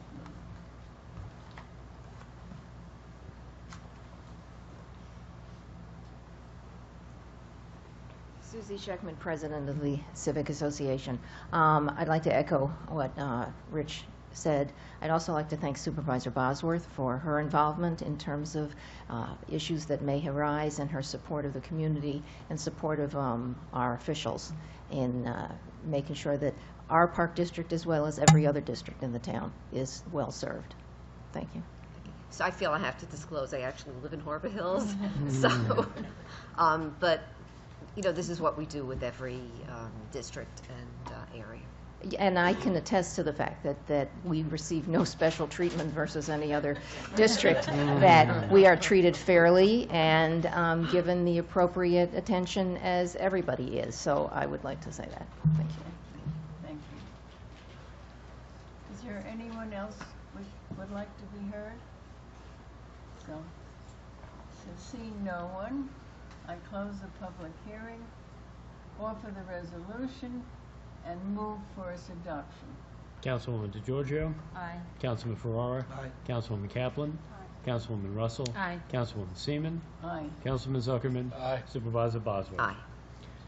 Item 11, a bond resolution of the Town of North Hempstead, New York, adopted January 30th, 2018, appropriating $75,000 for the study and evaluation of the facilities of the Harbor Hills Park District and authorizing the issuance of bonds of the town in the principal amount of not to exceed $75,000 to finance said appropriation.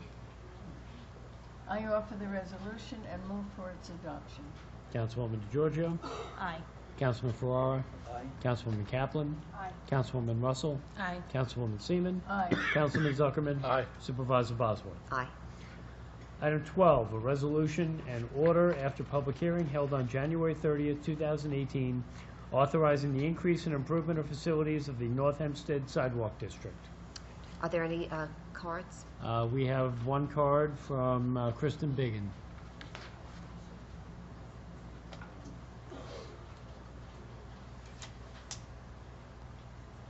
Hi, good evening. This is actually for items 12, and I guess it's related to 13 because they both have to do with the high school, the sidewalk district. I know that I'm kind of happy to see, or hopefully I'm happy to see, that some money being allocated for the sidewalk district. And as you know, Carl Place has been extremely dismayed over the deteriorating conditions on Westbury Avenue, and particularly the sidewalks, which are broken. And we have really been in limbo for the last couple of years between the town negotiations and county negotiations regarding the repaving. It is my sincerest hope that some of this money is allocated for Westbury Avenue, as we need it desperately, and to the businesses. Thank you. I have no additional cards. Right. I'd like to close the public hearing, offer the resolution, and move for its adoption. Councilwoman DeGiorgio. Aye. Councilman Ferrara. Aye. Councilwoman Kaplan. Aye. Councilwoman Russell. Aye. Councilwoman Seaman. Aye. Councilman Zuckerman. Aye. Supervisor Bosworth. Aye. Item 13, bond resolution of the Town of North Hempstead, New York, adopted January 30th, 2018, appropriating $5,650,000 for the increase and improvement of facilities of the North Hempstead Sidewalk District and authorizing the issuance of bonds of the town in the principal amount of not to exceed $5,650,000 to finance said appropriation. I'd like to offer the resolution. We Oh, do sorry. have a few cards. Oh, okay. First one is Pete Gaffney.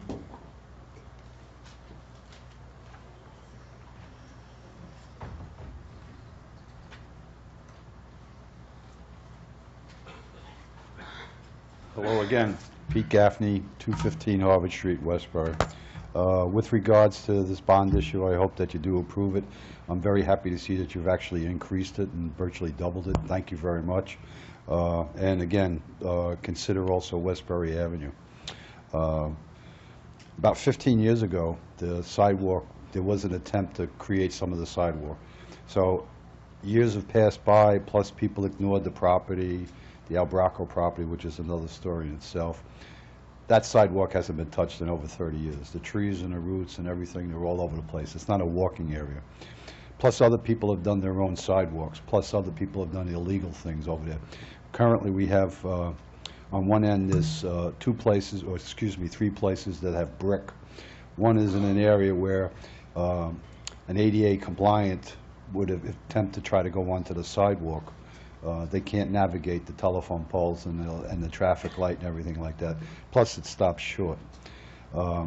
With all of this stuff that's going on, there's actually about a dozen different types of sidewalk patterns that are within a 4 or 5 block area. And actually, if you consider the 7 block area, the sidewalk underneath the Meadowbrook Parkway from Jamaica Boulevard, it's not handicap accessible. Dirt has fallen down on it. It's not wide enough. And actually, the town is out of compliance that's on it. So, sorry, Mr. Gaffney. Yep. So Westbury Avenue is a county road. I know the road is a count. Oh, we've been through all of this. But I just know want it to real clarify, well. you said that the town is Talking about the sidewalk. Right, but the sidewalk belongs to the county. The town is responsible for maintaining it, but not replacing it. Okay. And I know we don't want to go down this avenue with regards to the town and the county, but when you said that the town is out of compliance with regards to the sidewalk. It's not an the town ADA, that's- okay, well, Right. you know, you need to get involved, because there was discussion about 12 years ago or so, and there was a document that was supposed to be given to you when we had the discussion with Legislator Schaefer. I don't know if you ever received that document. Okay, well, we got to get your hands on that copy, because 2 boards prior to Supervisor Bosworth, there was a fundamental agreement that supposedly was done in terms of designing the area. The other thing is you are responsible for repairing and replacing. There's over 4, within the 7 block area, that little strip there, where basically 4 or 5 is the business district, and then you have a couple other blocks going to Glen Cove Road. There's over 40 curbs that are broken there.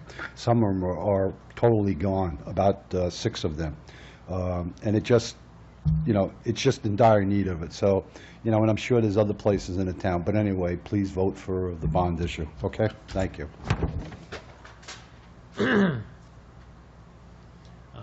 Howard Curtis. Good evening. I live at 241 Lansdowne Avenue in Carl Place, but I'm a business owner on Westbury Avenue. And on a personal note, on a nice day, I'll walk to the deli, I'll walk to the dry cleaner, I'll walk to the pizzeria, and these sidewalks are horrendous. We have areas where trees had at one time existed. Trees no longer exist in those spots. We now have a square that's a mud hole that's 3 inches lower than the sidewalk. In the summer, it's a dog dumping ground. In the winter, it's a mud hole from October to, you know, March until the weather gets better. There's areas where trees lifted flags. There's area where trees cracked flags. You can see these things haven't been touched in forever. We have people who park on the sidewalk, which just compounds the issue of breaking the sidewalk. Trucks park on the sidewalk continuously on the south side of Westbury Avenue, in the area between Carl Place Auto and the McCabe Building. There's never any enforcement. I mean, it's not a town issue. I know it's a county issue. But one thing that confuses me is when I hear that we're talking about sidewalks and we pay a sidewalk tax, and then we hear that the town isn't responsible for the sidewalk, but we're talking about a sidewalk. So how does a sidewalk tax that's supposed to go to the sidewalk, but then we're told that it's the county that's responsible for that sidewalk?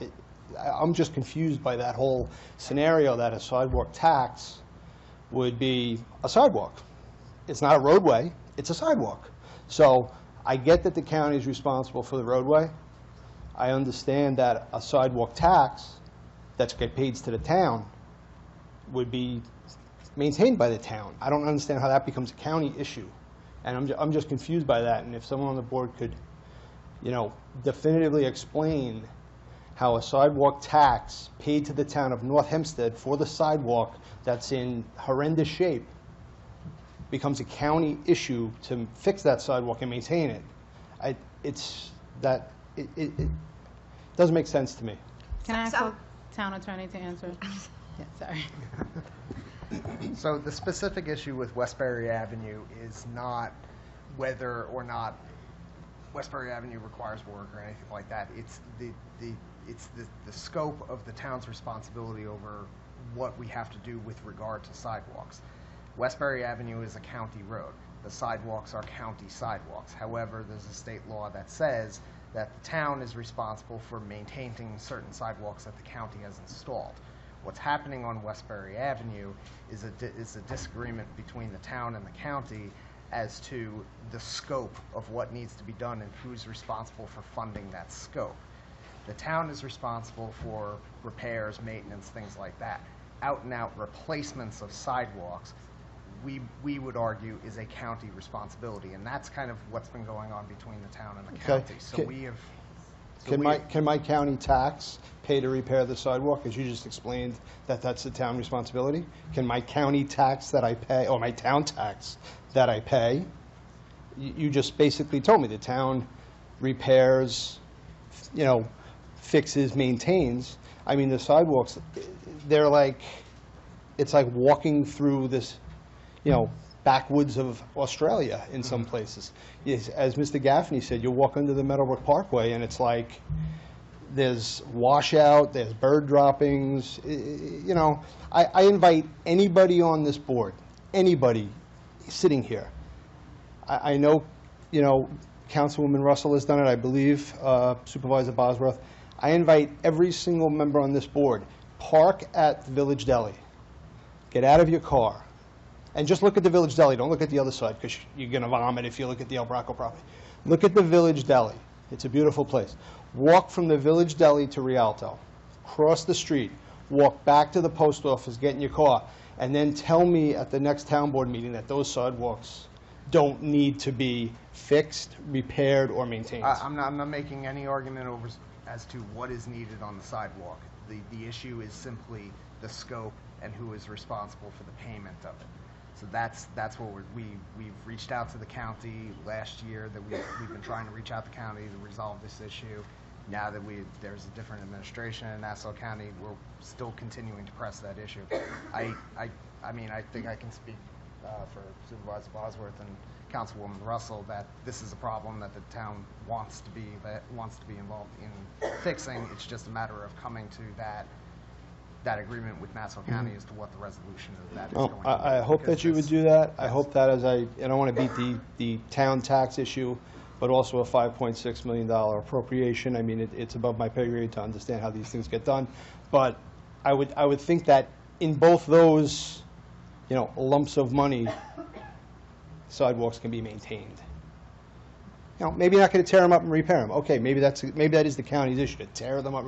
But clean them up, fix them. You turn your ankle, walk in to get a bagel. You make a good point, and we will certainly Thank look you. at that. Thank okay, you. And thank you for coming and speaking to us about Thank it. you. Thank you. Thank you. Good night. Next speaker is John Viscusi.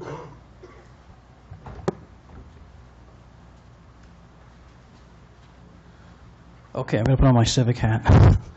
John Viscusi, Copley Civic Association. Previous speakers have pretty much hit on everything as far as what we need. I am anticipating a really good transformation or transition between the town and the county administration now. That for over, I want to estimate between 10 years that sidewalks have been replaced by the town, and I can tell you exactly where it happened. And the county has not repaved Westbury Avenue in over 15 years. And I know Councilwoman Russell has driven down Westbury Avenue, and if you can keep your feelings in your mouth, that's a pretty good, it's pathetic. And now we have potholes from the weather, et cetera. What Mr. Curtis was alluding to, I had the fortunate thing to walk from business to business this past week, speaking to a couple of the businesses along Westbury Avenue as I handed out some information from the Little League for sponsorship, and getting their pulse and their feel on what we could do as far as a community to champion this, get some of this funding to us. Now that I hear that we're not technically going to get this money, it's a little disappointing, but Wait. Where did you hear that? Yeah. it's a county sidewalk, you said, right? Okay. Budget, Right, but we're voting on the money tonight. So some of that Doesn't mean money, that none of the money is going to be going to Carl Place. That's not what's being said. And that's not what's going to happen.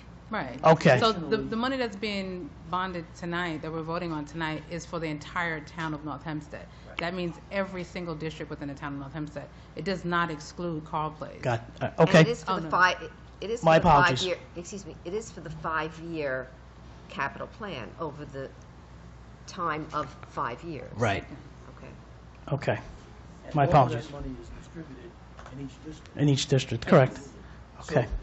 the council people have the ability to help to prioritize some of those areas based on need and based on the severity of the problem.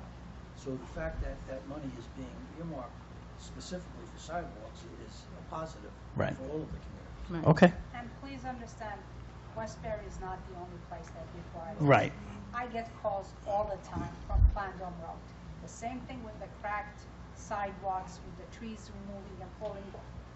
It is a priority for all of us. Yes. That's why we're budgeting this and putting this 5-year plan to do as much as we possibly can. Perfect. That's it. Like I said, the business owners are really looking for a boost. We have a couple of, probably about a dozen places that are vacant right now that we're looking to hopefully get some vitalization to our little community, because we're up against Old Country Road, Roosevelt Field Mall, Westbury Galleria, now less so, the former Source Mall, plus, Voice Road. So we're looking to have a similar situation I have you guys, like you have out here on Plandome Road here. Plandome Road?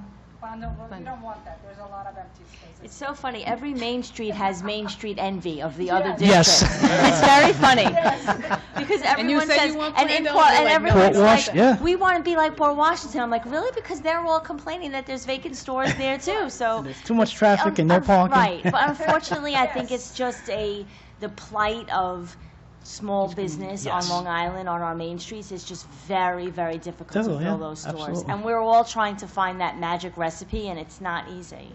Okay. Look, John, your streets have the added challenge of Old Country Road Right. and the mall and all those other destinations that people go to. But main streets, and I don't mean just Port Washington Right. Main streets throughout our communities are facing the challenge of online shopping and things of that nature. So we need to make sure that we really emphasize the need for our residents to shop local, to support our local businesses, because we need to come together as communities, as a town, to make a concerted effort to support our local businesses, and that's something that we try to do. Right. We're getting into so many different areas, but certainly that there's been a lot of support for Carl Place in many different ways through parks and the ball fields, and so it's every community is important to us, and we have great representatives here who are working hard to make sure that the people that they represent are in fact well represented. Okay. Thank you so much. Thank you, everybody, for your information. Thank you. Kevin Ketterhagen? Good afternoon. Evening now. So it'll be good morning, but It will be. We're missing the speech, but just wanted to kind of narrow down some questions. The 5.6 million is for a bond. Was there a study done ahead of time to determine that amount? And second, we mentioned that 5-year plan. Is that public knowledge so we can see where exactly that it's section? online. It was discussed. We had a work session. We had hearings about the capital plan. I'm going to ask Jessica if you could come up and just speak to that. Jessica Lamondola, Director of Finance. So we published and the board voted on the capital plan in December, so that's all publicly available. In terms of the individual areas within the town that we're going to address with the sidewalk funding, that has not been determined. DPW is in charge of that operation, and so we are currently evaluating the larger projects versus smaller projects and trying to work out the best way to efficiently address the sidewalk needs. But the board, every member of the board has adamantly advocated for the constituents and the need to continue to not only increase funding, but use it in the most efficient way possible. So we are in the middle of planning for the 2018 year. Is it at all possible when that plan is set to be notified or to let us know if we're on that docket for 2020, 2018? Absolutely. Okay. Yeah, once we come up with a plan for the different areas, it's usually public, and so I'll make sure that I'm notified the civic, or if you want to individually give your email address, I'll make sure that you're notified. And it's much the same way that we do paving of roads. We'll have an allocation for, we did already have the authorization for bonding for the paving of roads. We actually added quite a bit of money to our capital plan for that because it was clear from the town council people that that was something that was important to their residents. And then we, on the basis of recommendations of the town council as well as DPW, who looks at the roads to help determine which roads need to be paved, we come out with a list. It's not a secret list. It's actually, it's published. And the same thing would hold true with this. I guess that was the question, whereas that list is, are we on, everybody has the same question, is are they going to be on the list this year or not? And when It will be determined. And is there a timeline for that, or just so, because we're going to get grilled when we go back for these answers? So when we had the list of the roads that were going to be repaved, there was an article in the paper about it. So that's pretty public. Just keep in mind that we're increasing, as the supervisor said, the amount of money we're spending on the roads and the sidewalks. Well, we've doubled the amount that we're spending on the roads. Yeah, So this is a good thing. And we're stuck Sorry. with a tax cap. So we're trying to take the limited funds that we have and use them the best as we can to provide support to all of the residents in the town. So it's a matter of prioritizing. Absolutely, I definitely agree. I was hoping to give them a timeline because they're going to start screaming when we go back. And Well, say when that will we have Jessica, when do you think we'll have the list finalized For the this roads? year? For the road repaving? For the road repaving. We recently put out an RFP to do a study of all town roads to help us prioritize the list.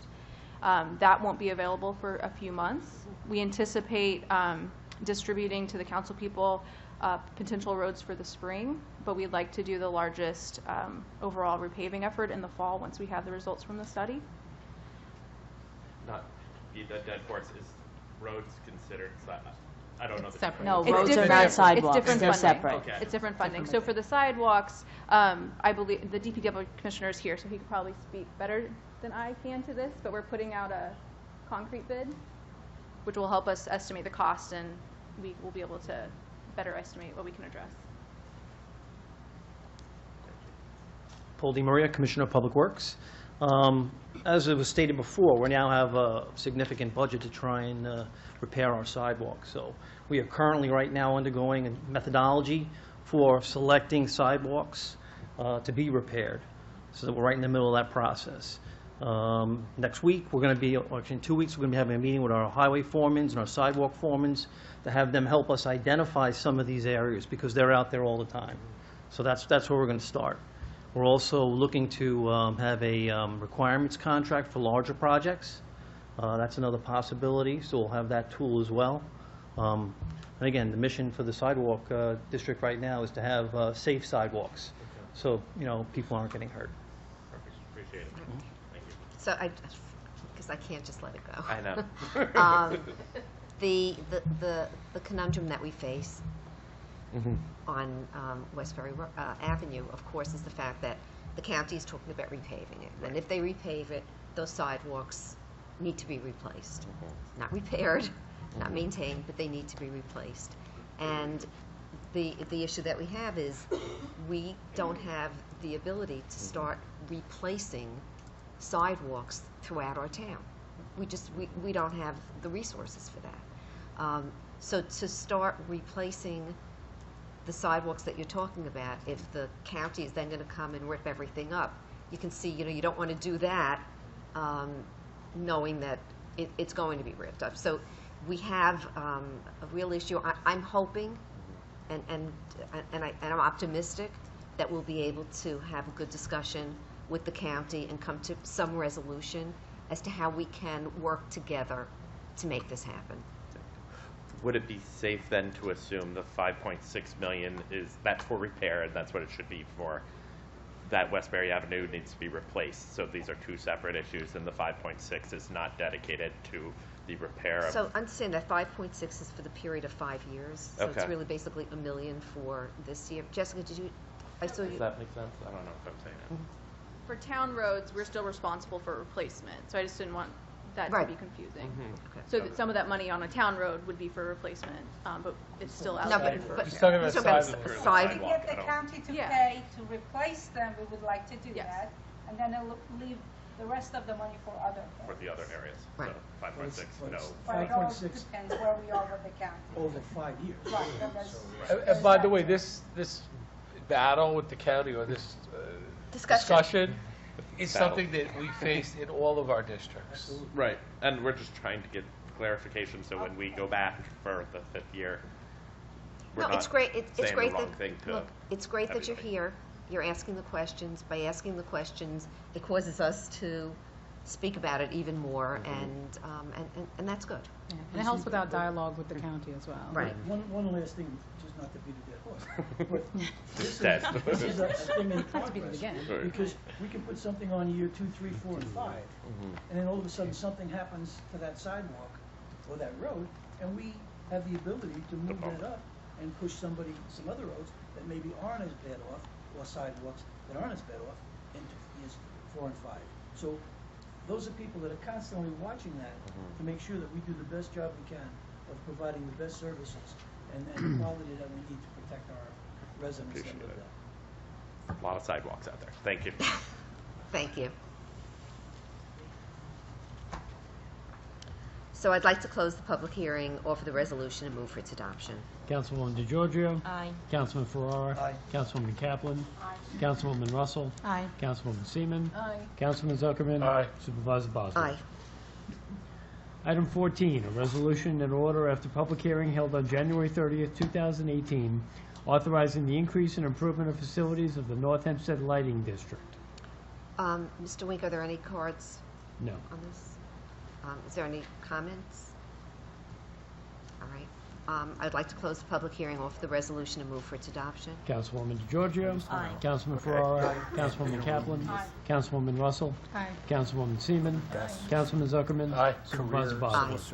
Aye. Item 15, bond resolution of the town of North Hempstead, New York, adopted January 30th, 2018, appropriating $100,000 for the increase and improvement of facilities of the North Hempstead Lighting District, and authorizing the issuance of bonds of the town in the principal amount of not to exceed $100,000 to finance said appropriation. I'd like to offer the resolution and move for its adoption. Councilwoman DeGiorgio. for coffee. Aye. Councilman Ferrara. Aye. Councilwoman Kaplan. Aye. Councilwoman Russell. Aye. Councilwoman Seaman. Aye. Councilman Zuckerman. Aye. Supervisor Bosworth. Aye. Resolutions, item 16, a resolution setting a date for a public hearing to consider the adoption of a local law amending Chapter 2 of the Town Code entitled Administration and Enforcement. I'd like to offer the resolution and set the hearing date for March 20th, 2018. Councilwoman DeGiorgio. Aye. Councilman Ferrara. Aye. Councilwoman Kaplan. Aye. Councilwoman Russell. Aye. Councilwoman Seaman. Aye. Councilman Zuckerman. Aye. Supervisor Bosworth. Aye. Item 17, a resolution setting a date for a public hearing to consider the adoption of a local law amending Chapter 70 of the Town Code entitled Zoning. I'd like to offer the resolution to set the hearing date for March 20th. Councilwoman DeGiorgio. Aye. Councilman Ferrara. Aye. Councilwoman Kaplan. Aye. Councilwoman Russell. Aye. Councilwoman Seaman. Aye. Councilman Zuckerman. Aye. Supervisor Bosworth. Aye. Item 18, a resolution setting a date for a public hearing to consider the rescission of an ordinance affecting Koch Place in Carl Place. I'd like to set a public hearing date of February 27, 2018. Councilwoman DeGiorgio. Aye. Councilman Ferrara. Aye. Councilwoman Kaplan. Aye. Councilwoman Russell. Aye. Councilwoman Seaman. Aye. Councilman Zuckerman. Aye. Supervisor Bosworth. Aye. Item 19, a resolution setting a date for a public hearing to consider the rescission and adoption of an ordinance affecting Plandome Road in Manhasset. I'd like to offer a resolution setting the hearing date of February 27, 2018. Councilwoman DeGiorgio. Aye. Councilman Ferrara. Aye. Councilwoman Kaplan. Aye. Councilwoman Russell. Aye. Councilwoman Seaman. Aye. Councilman Zuckerman. Aye. Supervisor Bosworth. Aye. Item 20, a resolution setting a date for a public hearing to consider the adoption of an ordinance affecting Swallow Street in Westbury. I'd like to set the resolution for hearing date of February 27, 2018. Councilwoman DeGiorgio. Aye. Councilman Ferrara. Councilwoman Kaplan. Aye. Councilwoman Russell. Aye. Councilwoman Seaman. Aye. Councilman Zuckerman. Aye. Supervisor Bosworth. Aye. Item 21, a resolution setting a date for a public hearing to consider the adoption of an ordinance affecting Pearl Street in Westbury. I'd like to offer the resolution setting a tentative hearing date of February 27th. Councilwoman DeGiorgio. Aye. Councilman Ferrara. Aye. Councilwoman Kaplan. Aye. Councilwoman Russell. Aye. Councilwoman Seaman. Aye. Councilman Zuckerman. Aye. Supervisor Bosworth. Aye. Item 22, a resolution setting a date for a public hearing to consider the rescission and adoption of an ordinance affecting Bedford Avenue and Garden City Park. I'd like to offer the resolution setting a date of March 20th. Councilwoman DeGiorgio. Aye. Councilman Ferrara. Aye. Councilwoman Kaplan. Aye. Councilwoman Russell. Aye. Councilwoman Seaman. Aye. Councilman Zuckerman. Aye. Supervisor Bosworth. Aye.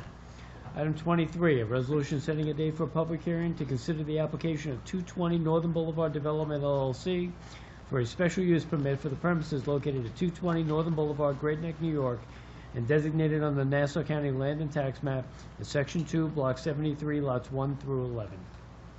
I offer the resolution setting a date for the public hearing on February 27th. Councilwoman DeGiorgio. Aye. Councilman Ferrara. Aye. Councilwoman Kaplan. Aye. Councilwoman Russell. Aye. Councilwoman Seaman. Councilman Zuckerman. Aye. Supervisor Bosworth. Aye. Item 24, resolution setting a date for a public hearing to consider the application of 220 Northern Boulevard Development LLC for a permit to install an underground fuel storage tank pursuant to Chapter 29A of the Town Code of the Town of North Hempstead for the premises located at 220 Northern Boulevard, Great Neck, New York, and designated on the Nassau County Land and Tax Map as Section 2, Lot 73, Lot 1. I offer the resolution setting a date for the public hearing on February 27th. Councilwoman DeGiorgio. Aye. Councilman Ferrara. Aye. Councilwoman Kaplan. Aye. Councilwoman Russell. Aye. Councilwoman Seaman. Aye. Councilman Zuckerman. Aye. Supervisor Bosworth. Aye. Item 25, a resolution setting a date for a public hearing to consider the application of Roslyn Highlands Hook and Ladder Engine and Hose Company, Inc. for a special use permit for the premises located at 270 Warner Avenue, Roslyn Heights, New York, and designated on the Nassau County Land and Tax Map as Section 7, Block 321, Lot 11. I offer the resolution setting hearing date of March 20th, 2018. Councilwoman DeGiorgio. Aye. Councilman Ferrara. Aye. Councilwoman Kaplan. Aye. Councilwoman Russell. Aye. Councilwoman Seaman. Aye. Councilman Zuckerman. Aye. Supervisor Bosworth. Aye. Item 26, a resolution setting a date for a public hearing to consider the application of Garden City Park Associates LLC for site plan review for the premises located at 2407-2475 Jericho Turnpike, Garden City Park, New York, and designated on the Nassau County Land and Tax Map as Section 9, Block 612, Lot 39. I'd like to offer the resolution setting hearing date for March 20th, 2018. Councilwoman DeGiorgio. Aye. Councilman Ferrara. Aye. Councilwoman Kaplan. Aye. Councilwoman Russell. Aye. Councilwoman Seaman. Aye. Councilman Zuckerman. Aye. Supervisor Bosworth. Aye.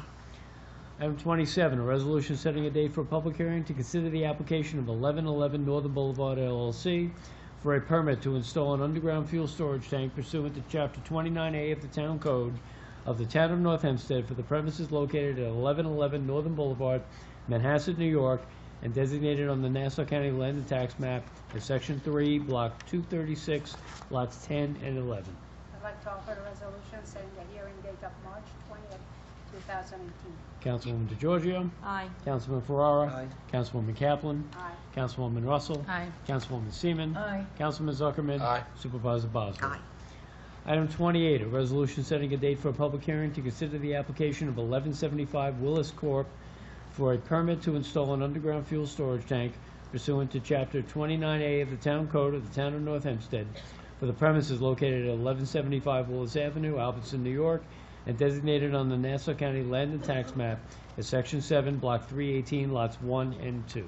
I'd like to offer the resolution setting a hearing date for March 20th, 2018. Councilwoman DeGiorgio.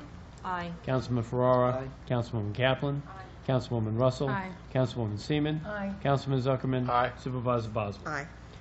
Item 29, a resolution setting a date for a public hearing to consider the recommendation of the Commissioner of the Department of Building Safety, Inspection, and Enforcement to demolish and remove the building located at 1 Floral Lane, Westbury, identified on the land and tax map of the County of Nassau as Section 11, Block 118, lots 27 and 28. I'd like to offer a resolution setting a hearing date of February 27th. Councilwoman DeGiorgio. Aye. Councilman Ferrara. Aye. Councilwoman Kaplan. Councilwoman Russell. Aye. Councilwoman Seaman. Aye. Councilman Zuckerman. Aye. Supervisor Boswell. Aye. Item 30, a resolution setting a date for a public hearing to consider the recommendation of the Commissioner of the Department of Building Safety, Inspection, and Enforcement to demolish and remove the building located at 34 Bramble, Westbury, identifying the land and tax map of the County of Nassau as Section 11, Block 173, Lot 134. I'd like to offer a resolution setting a public hearing date of February 27, 2018. Councilwoman DeGiorgio. Aye. Councilman Ferrara. Aye. Councilwoman Kaplan. Aye. Councilwoman Russell. Aye. Councilwoman Seaman. Aye. Councilman Zuckerman. Aye. Supervisor Boswell. Aye.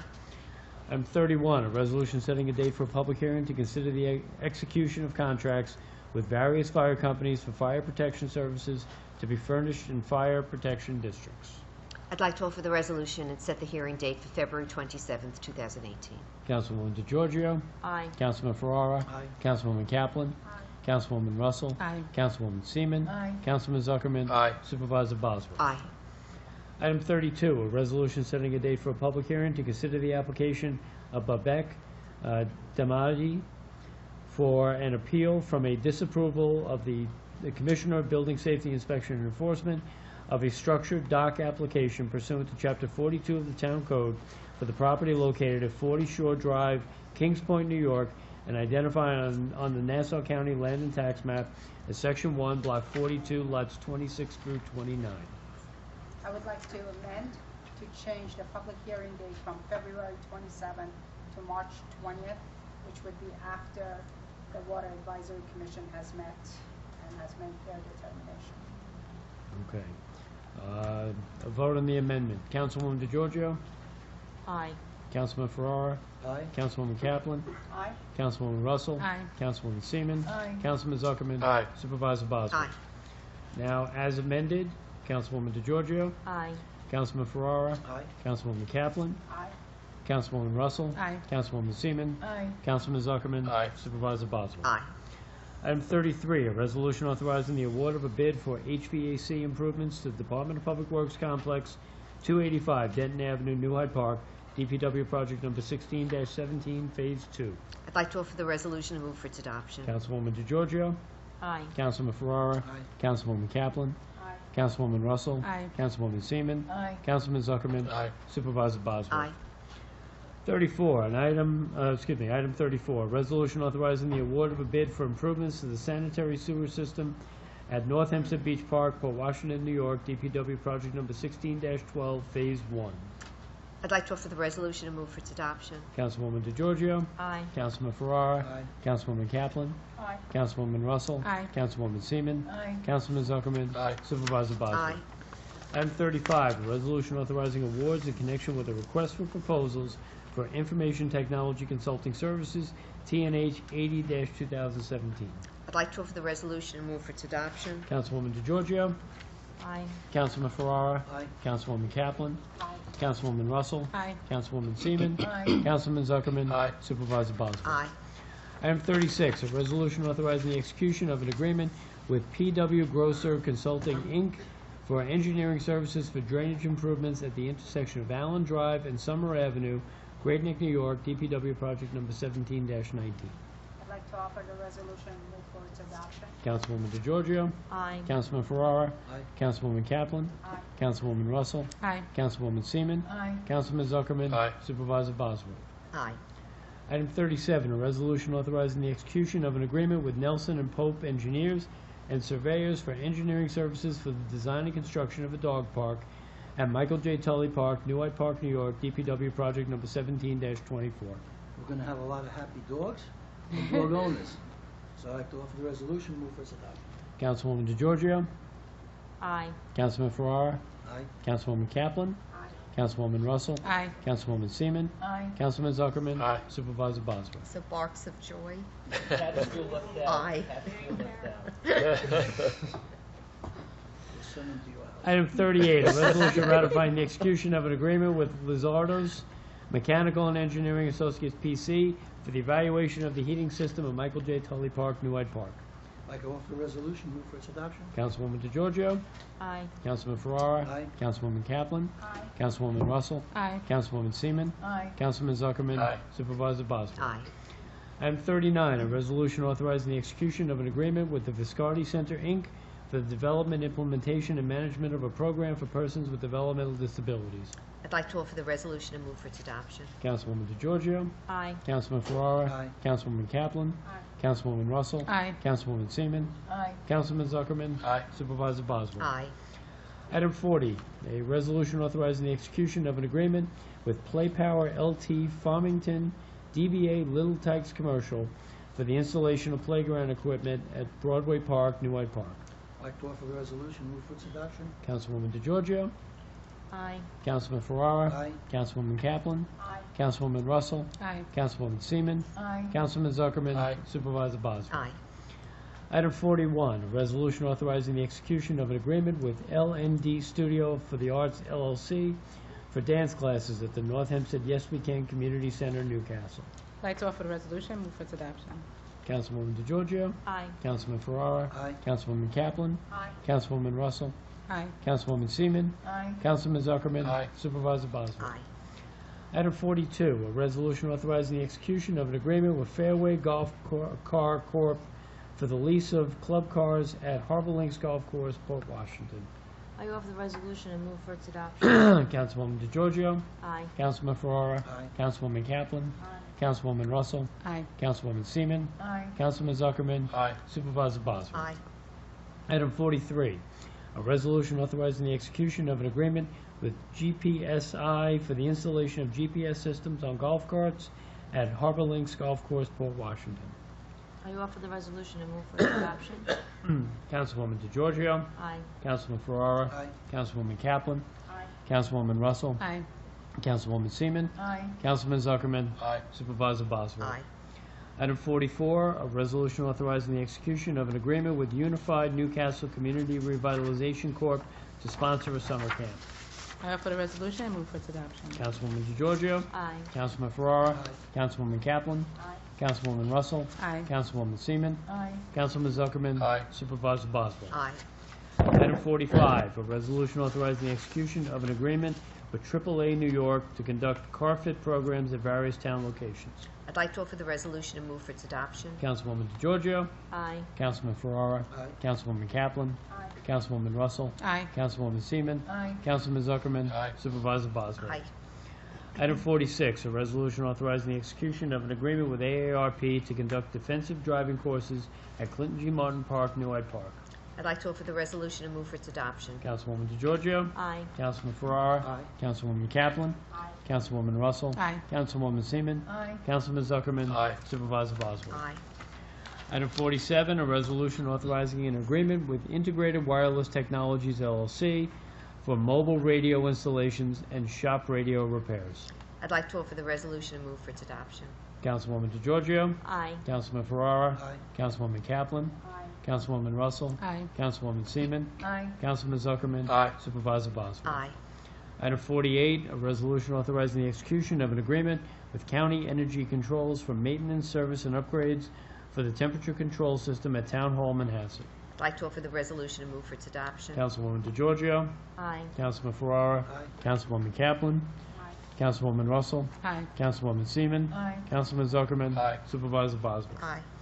Item 49, a resolution authorizing the execution of an agreement with Canon Solutions America to maintain a check imager and endorser for the Office of the Receiver of Taxes. I'd like to offer the resolution and move for its adoption. Councilwoman DeGiorgio. Aye. Councilman Ferrara. Aye. Councilwoman Kaplan. Councilwoman Russell. Aye. Councilwoman Seaman. Aye. Councilman Zuckerman. Aye. Supervisor Bosworth. Aye. Item 50, a resolution authorizing the execution of an agreement with Rotary Lift for the replacement of an automotive lift for the Department of Public Works Division of Highways. I'd like to offer the resolution and move for its adoption. Councilwoman DeGiorgio. Aye. Councilman Ferrara. Aye. Councilwoman Kaplan. Councilwoman Russell. Aye. Councilwoman Seaman. Aye. Councilman Zuckerman. Aye. Supervisor Bosworth. Aye.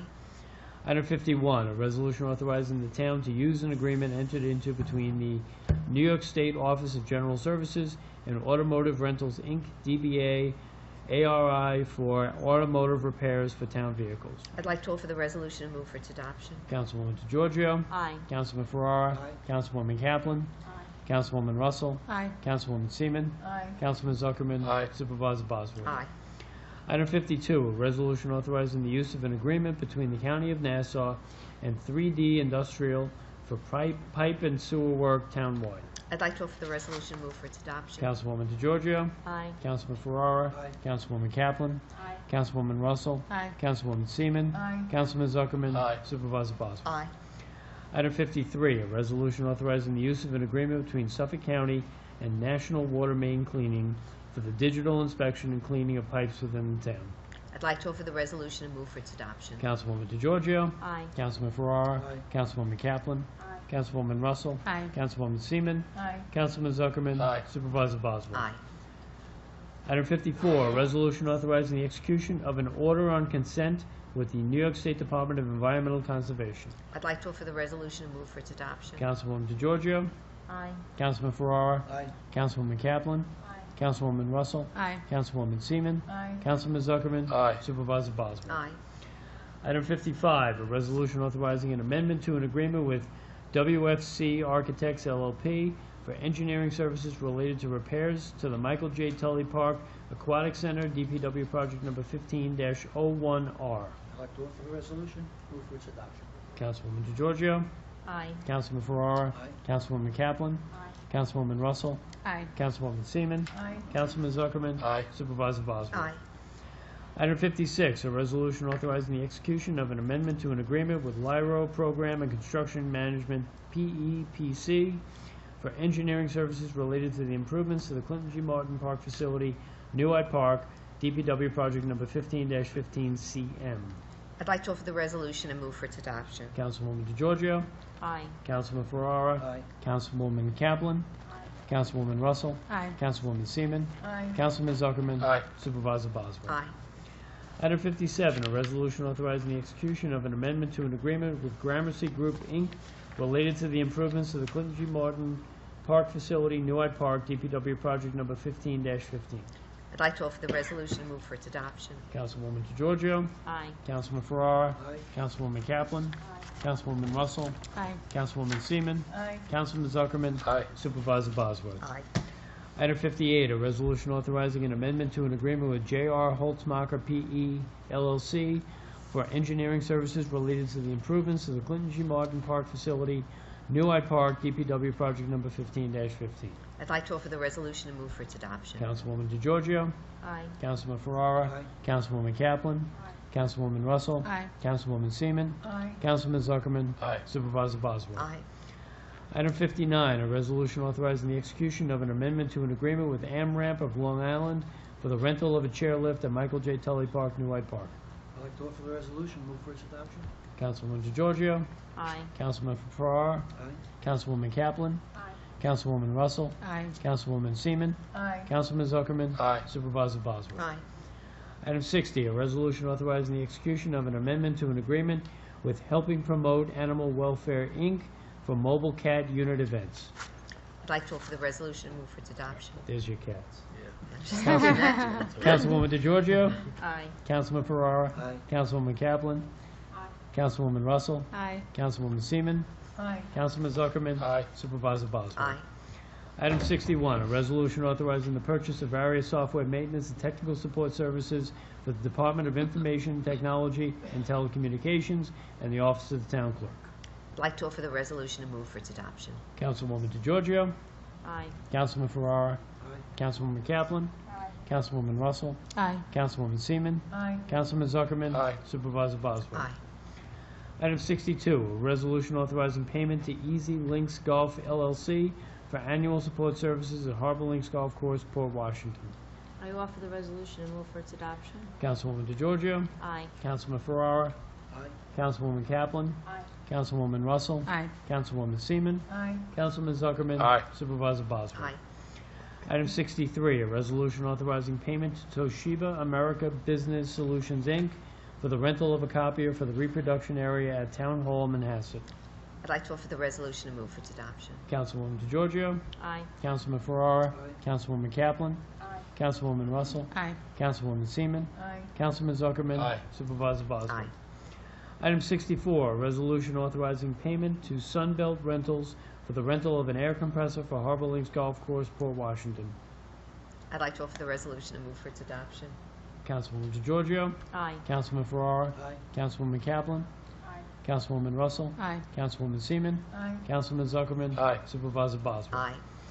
Item 65, a resolution amending resolution number 761-2017, adopted December 19, 2017, regarding payment to Water King, Inc. for emergency boiler replacement at the Clark House, Clark Botanic Gardens, Albertson.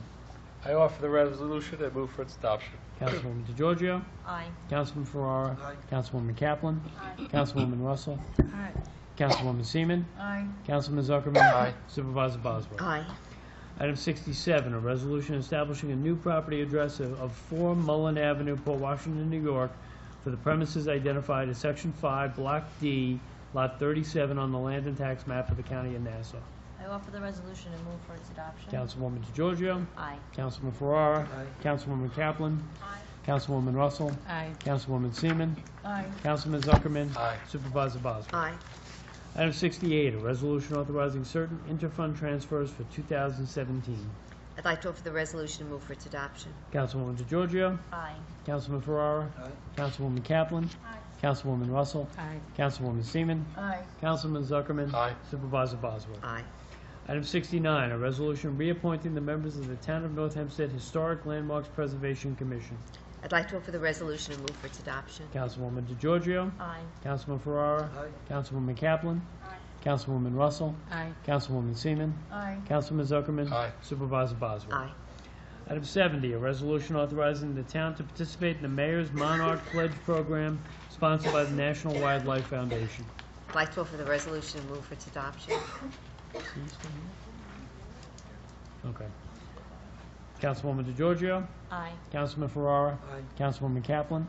Councilwoman Russell. Aye. Councilwoman Seaman. Aye. Councilman Zuckerman. Aye. Supervisor Bosworth. Aye. Mr. Wink, before you call number 7, do you want to recuse myself?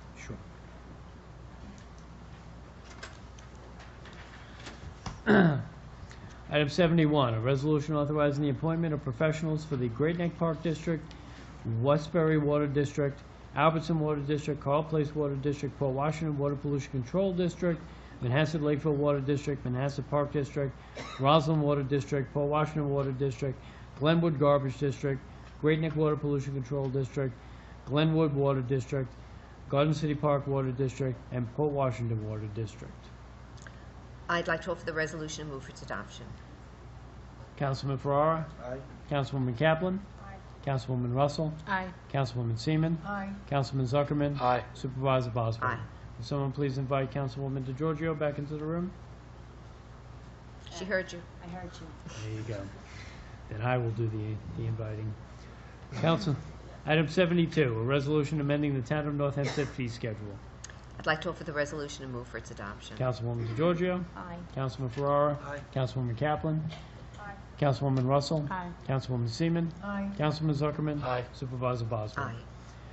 Item 73, a resolution authorizing the employment, appointment, transfer, adjustment, correction, change in grade or salary, and/or termination of employees and/or officials in various departments of the town. I'd like to offer the resolution and move for its adoption. Councilwoman DeGiorgio. No. Councilman Ferrara. Aye. Councilwoman Kaplan. Councilwoman Russell. Aye. Councilwoman Seaman. Aye. Councilman Zuckerman. Aye. Supervisor Bosworth. Aye. And I would like to congratulate Janine Dillon, who's here with us today. She's going to be my senior, joining the senior staff as chief of staff. And I know that you've all met with her today, and so you see why I'm as excited as I am to have her join us. So, welcome. Item 74, a resolution approving the action of the Alert Engine Hook Ladder and Hose Company, Number 1, Inc., Great Neck, New York, in electing Anna Tobias and removing from membership Natalie Metaxas and Peter Truss. I'd like to offer the resolution and move for its adoption. Councilwoman DeGiorgio. Aye. Councilman Ferrara. Aye. Councilwoman Kaplan. Aye. Councilwoman Russell. Aye. Councilwoman Seaman. Aye. Councilman Zuckerman. Aye. Supervisor Bosworth. Aye. Item 75, a resolution approving the action of the Protection and Fire Engine Company Number 1, Port Washington, New York, in adding Anthony Gazzello, Joseph Despino, and Mamoon Mirza to membership, and removing Anthony Cruz, Zachary Cicchetti, and Christian Guzman. I offer the resolution and move for its adoption. Councilwoman DeGiorgio. Aye. Councilman Ferrara. Aye. Councilwoman Kaplan. Aye. Councilwoman Russell. Aye. Councilwoman Seaman. Aye. Councilman Zuckerman. Aye. Supervisor Bosworth. Aye. Item 76, a resolution approving the action of the Vigilant Engine and Hook and Ladder Company, Inc., Great Neck, New York, and electing to membership Yael Levi, Omer Shafir, Ronan Saraf, and Jared Ramanan, and removing Mateen Hakimian, Christopher Kowak, and Jacob Raynor. I offer the resolution and move for its adoption. Councilwoman DeGiorgio. Aye. Councilman Ferrara. Aye. Councilwoman Kaplan. Councilwoman Russell. Aye. Councilwoman Seaman. Aye. Councilman Zuckerman. Aye. Supervisor Bosworth. Aye. Item 77, a resolution approving the action of the Atlantic Hook and Ladder Company Number 1, Inc., Port Washington, New York, and electing to membership Jack Wolin, Travis Sass, and Sebastian Montes, and removing Bernard Dunn and Patrick Nuzelise.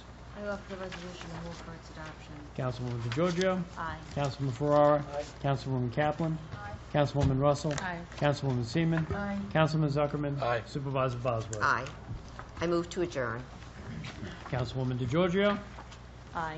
Councilman Ferrara. Aye. Councilwoman Kaplan. Aye. Councilwoman Russell. Aye. Councilwoman Seaman. Aye. Councilman Zuckerman. Aye. Supervisor Bosworth. Aye. So now we go to the solid waste management portion of the meeting. Mr. Wink, if you'd please call the meeting to order. Town of North Hempstead Solid Waste Management Authority, Tuesday, January 30th, 2018. Member DeGiorgio. Here. Member Ferrara. Here. Member Kaplan. Here. Member Russell. Aye. Here. Member Seaman. Here. Member Zuckerman. Here. Chairperson Bosworth. Here. Mr. Wink, if you'd please begin tonight's agenda. Resolutions. Item 1, a resolution authorizing the employment, appointment, transfer, adjustment, correction, change in grade or salary, and/or termination of employees and/or officials within the authority. I offer the resolution and move for its adoption. Member DeGiorgio. Aye. Member Kaplan. Aye. What about Excuse me. Member Ferrara. Aye. That's so far without. No. Sorry. Member Kaplan. Aye. Member Russell. Aye. Member Seaman. Aye. Member Zuckerman. Aye and Chair- aye for Angelo, just in case. Chairperson Bosworth. Aye. And I move to adjourn.